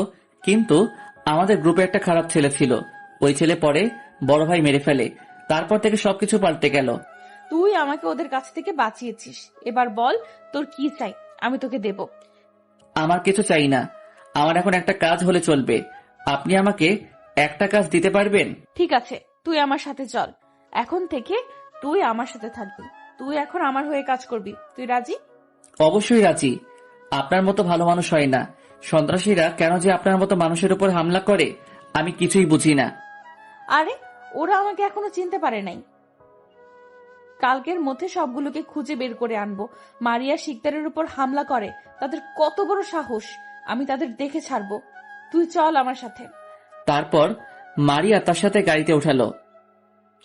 মারিয়া সামনের সিটে বসে আছে, আমি পিছনের সিটে বসলাম। কেউ কোনো কথা বলি নাই। কিছুক্ষণ পর তাদের বাসায় চলে আসলো। আমি গাড়ি থেকে নামার পর মারিয়া বলল, চল আমার সাথে ভেতরে। আমি মারিয়ার সাথে বাসার ভিতরে ঢুকলাম। বাসার বাহিরে অনেক সুন্দর, এর চেয়ে বাসার ভিতরে আরো অনেক সুন্দর। সব হারামের টাকা। আর কিছুদিন আরাম করো, এরপর তোদের ঘুম হারাম করে দিব। মনে মনে বললাম, আপনার বাসাটা অনেক সুন্দর, জীবনে কখনো এমন বাসা দেখি নাই, আর দেখবই বা কেমন করে। রাস্তায় রাস্তায় দিনরাত কাটিয়েছি। এখন থেকে আর রাস্তায় রাস্তায় থাকতে হবে না। এখন থেকে তুই নিজের মতো চলবি। তোর যখন যা লাগে আমাকে বলবি, আমি তোকে এনে দেব। আপনি অনেক মহান, আপনার মতো মানুষ হয় না। আপনি আমাকে রাস্তা থেকে নিয়ে এসে বাসায় থাকতে দিয়েছেন। শুন, তুই আমাকে সন্ত্রাসীদের হাত থেকে বাঁচিয়েছিস, তাই তোকে আমার বাসায় থাকতে দিছি। এখন তুই রুমে চলে যা, আজ থেকে ওই রুমে থাকবি। ঠিক আছে, কিন্তু আপনার বাসায় আর কেউ নেই? কাউকে তো দেখছি না। মানে আপনার আব্বু আম্মু? আমার আম্মু নেই। আমাকে জন্ম দেওয়ার 2 বছর পর আম্মু ক্যান্সারে আক্রান্ত হয়ে মারা যায়। অনেক বড় বড় ডাক্তার দেখিয়েছি, কিন্তু তারপরও বাঁচাতে পারলাম না। এরপর থেকে আব্বু আমাকে লালন পালন করে বড় করে, আমাকে কোনো কিছুর কমতি রাখিনি। যখন যা চেয়েছি তাই এনে দিছে। বাহ, আবার দেখি কান্না করতে পারে। আমি তো মনে করছি অহংকারী মেয়েরা কি কান্না করতে পারে, এখন দেখি তার উল্টো। মনে মনে বললাম, ও তাহলে এখন আপনার বাবা কোথায়? ওনাকে তো দেখছি না। জানি, তারপরেও জিজ্ঞেস করলাম। আব্বু বর্তমানে কানাডা আছে, অফিসের একটা কাজের জন্য গেছে। কিছুদিন পর ফিরে আসবে। অফিসে কি কাজ সেটা জানতে পারি? সেটা তুই থাকতে থাকতে দেখবি। এখন কথা না বলে রুমে গিয়ে ফ্রেশ হয়ে আয়। রুমের ভেতরে নতুন জামা কাপড় আছে, ওগুলো পরে আসিস। আজকে তুই আর আমি একসাথে ডিনার কি? আমি তো এটা চিনি না। আমি তো জানি, তারপরও জিজ্ঞেস করলাম যাতে সে বোঝে আমি কিছু জানি না। ডিনার হলো রাতের খাবার খাবো। যা তাড়াতাড়ি আয়। আমি আর কোনো কথা না বলে রুমে চলে আসলাম। রুমে এসে ওয়াশরুমে ঢুকে ফ্রেশ হয়ে এসে আলমারি থেকে একটা প্যান্ট আর শার্ট বের করে পরে খাবার টেবিলের সামনে চলে আসলাম। কিছুক্ষণ পর মারিয়া ওপর থেকে নিচে আসতে লাগলো। আমি তো মারিয়াকে দেখে অবাক হয়ে গেলাম। দেখি মারিয়া ছোট একটা জামা পরে নিচে নামতে আসছে। আমি তার থেকে চোখ সরিয়ে নিলাম। মারিয়া একটা চেয়ার টেনে বসলো, তারপর আমাকে বসতে বলল। আমিও একটা চেয়ার টেনে বসলাম। মারিয়া আমাকে বলল, নিজের হাতে নিয়ে খা, এখন থেকে নিজের বাসা মনে করে খাবি। আজ পর্যন্ত আব্বু আম্মু ছাড়া কারোর সাথে বসে খাবার খাইনি, কিন্তু আজ তোর সাথে বসে খাচ্ছি, কারণ তুই আমার জীবন বাঁচিয়েছিস। তো কেন অন্য কারোর সাথে বসে খাবার খান না কেন? আমি বাইরের কারোর সাথে বসে খাবার খেতে পছন্দ করি না, নিজের মতো চলতে পছন্দ করি। ও, তারপর মারিয়ার সাথে কথা বলতে বলতে খাবার খেয়ে নিজের রুমে চলে আসলাম। রুমে এসে দরজা লাগিয়ে বিছানায় শুয়ে মোবাইলটা চালু করে প্রধানকে ফোন দিলাম, কারণ আমি মোবাইলটা বন্ধ করে রেখেছি, যদি কেউ ফোন দেয়। আসসালামু আলাইকুম, কেমন আছেন স্যার? আলহামদুলিল্লাহ, ভালো আছি। তুমি কেমন আছো? এখন কি করছো? কিছু জানতে পারলে? আমিও ভালো আছি। এখন বিছানায় শুয়ে আপনাকে ফোন দিলাম। এখনো কিছু জানতে পারি নাই, তবে আমার মনে হয় বেশি দিন লাগবে না, অল্প কিছুদিনের ভিতরে কাজ হয়ে যাবে। ঠিক আছে, আর একটু সেবে থাকো। আর বলা তো যায় না, কখন আবার ধরে ফেলে নাকি। না স্যার, সমস্যা নেই, আমি এইভাবেই চলবো। তবে আমি মোবাইলটা সাথে রাখবো না, এটা বাসায় রেখে বাহিরে যাব। তুমি যেটা ভালো বুঝো। এখন ঘুমাও, পরে এসব নিয়ে ভাবা যাবে। ওকে স্যার, আসসালামু আলাইকুম বলে ফোনটা কেটে দিলাম। তারপর ঘুমিয়ে গেলাম। সকালে হঠাৎ কারো ডাকে ঘুমটা ভেঙে গেল। চোখ খুলে তাকিয়ে আমি তো অবাক হয়ে গেলাম। ঠিকই ধরেছেন, মারিয়া। কিন্তু ও আমার রুমে আসলো কেমন করে? আমি তো দরজা ভিতর থেকে লাগিয়ে রেখেছি। কি ভাবছিস আমি তোর রুমে আসলাম কেমন করে? আরে বাসার প্রতিটা রুমের একটা করে চাবি আমার কাছে থাকে। ও, কিন্তু আপনি আমার রুমে হঠাৎ কি মনে করে? আপনি বললে তো আমি আপনার সাথে দেখা করতাম। আরে তেমন কিছু না, ভাবছি তোকে এক কাপ চা দিয়ে আসি, তাই আসলাম। আপনি আবার কষ্ট করতে গেলেন কেন? বাসায় তো কাজের লোক আছে। আছে তো কি হয়েছে, আমি কি আনতে পারি না? কথা না বলে বিছানা থেকে উঠে ফ্রেশ হয়ে আয়, আর এই চাটা খেয়ে নাস্তার টেবিলে আয়, দুজন একসাথে নাস্তা করব। ঠিক আছে, আপনি যান, আমি ফ্রেশ হয়ে আসছি। মারিয়া আর কোনো কথা না বলে রুম থেকে বেরিয়ে গেল। হায় আল্লাহ, এই মেয়ে তো দেখি অনেক চালাক। প্রতিটা রুমের চাবি নাকি তার কাছে আছে। তাহলে তো আমি বাসায় থেকে কারোর সাথে যোগাযোগ করতে পারবো না। না, আমার যা কিছু করব সব বাইরে থেকে করতে হবে। কোনো সময় ধরা খেয়ে যাই সেটা তো বলা যায় না। আর কোনো কিছু চিন্তা না করে ওয়াশরুমে ঢুকে ফ্রেশ হয়ে এসে চাটা খেয়ে নাস্তা টেবিলের সামনে চলে আসলাম। মারিয়া দেখি আমার জন্য বসে আছে। তারপর দুজনে মিলে নাস্তা করলাম। নাস্তা খেয়ে আমি রুমে চলে আসলাম। মারিয়া তার রুমে চলে গেল। যাওয়ার আগে বলল রেডি হওয়ার জন্য, সে নাকি আমাকে নিয়ে কোথায় যাবে। আমি রুমে এসে রেডি হয়ে নিচে অপেক্ষা করতে লাগলাম মারিয়ার জন্য। কিছুক্ষণ পর মারিয়া বেরিয়ে আসলো। তাকে দেখে তো আমি একেবারে পাগল হয়ে যাব। আরে এটা আমি কি বলছি? ওর মায়া পড়া যাবে না। আমি যে কাজে আসছি সেটা শেষ করতে হবে। ওর মতো মেয়েকে কখনো ভালোবাসা যায় না। তারপর মারিয়াকে সাথে নিয়ে বাসা থেকে বেরিয়ে আসলাম। মারিয়া আর আমি একটা গাড়িতে উঠলাম, পিছনে আরো 2টা গাড়ি আছে। তারপর আমরা যেতে লাগলাম, কিন্তু কোথায় যাচ্ছে সেটা বলে নাই। কিছুক্ষণ পর একটা পুরনো বাড়ির সামনে এসে গাড়ি থামলো।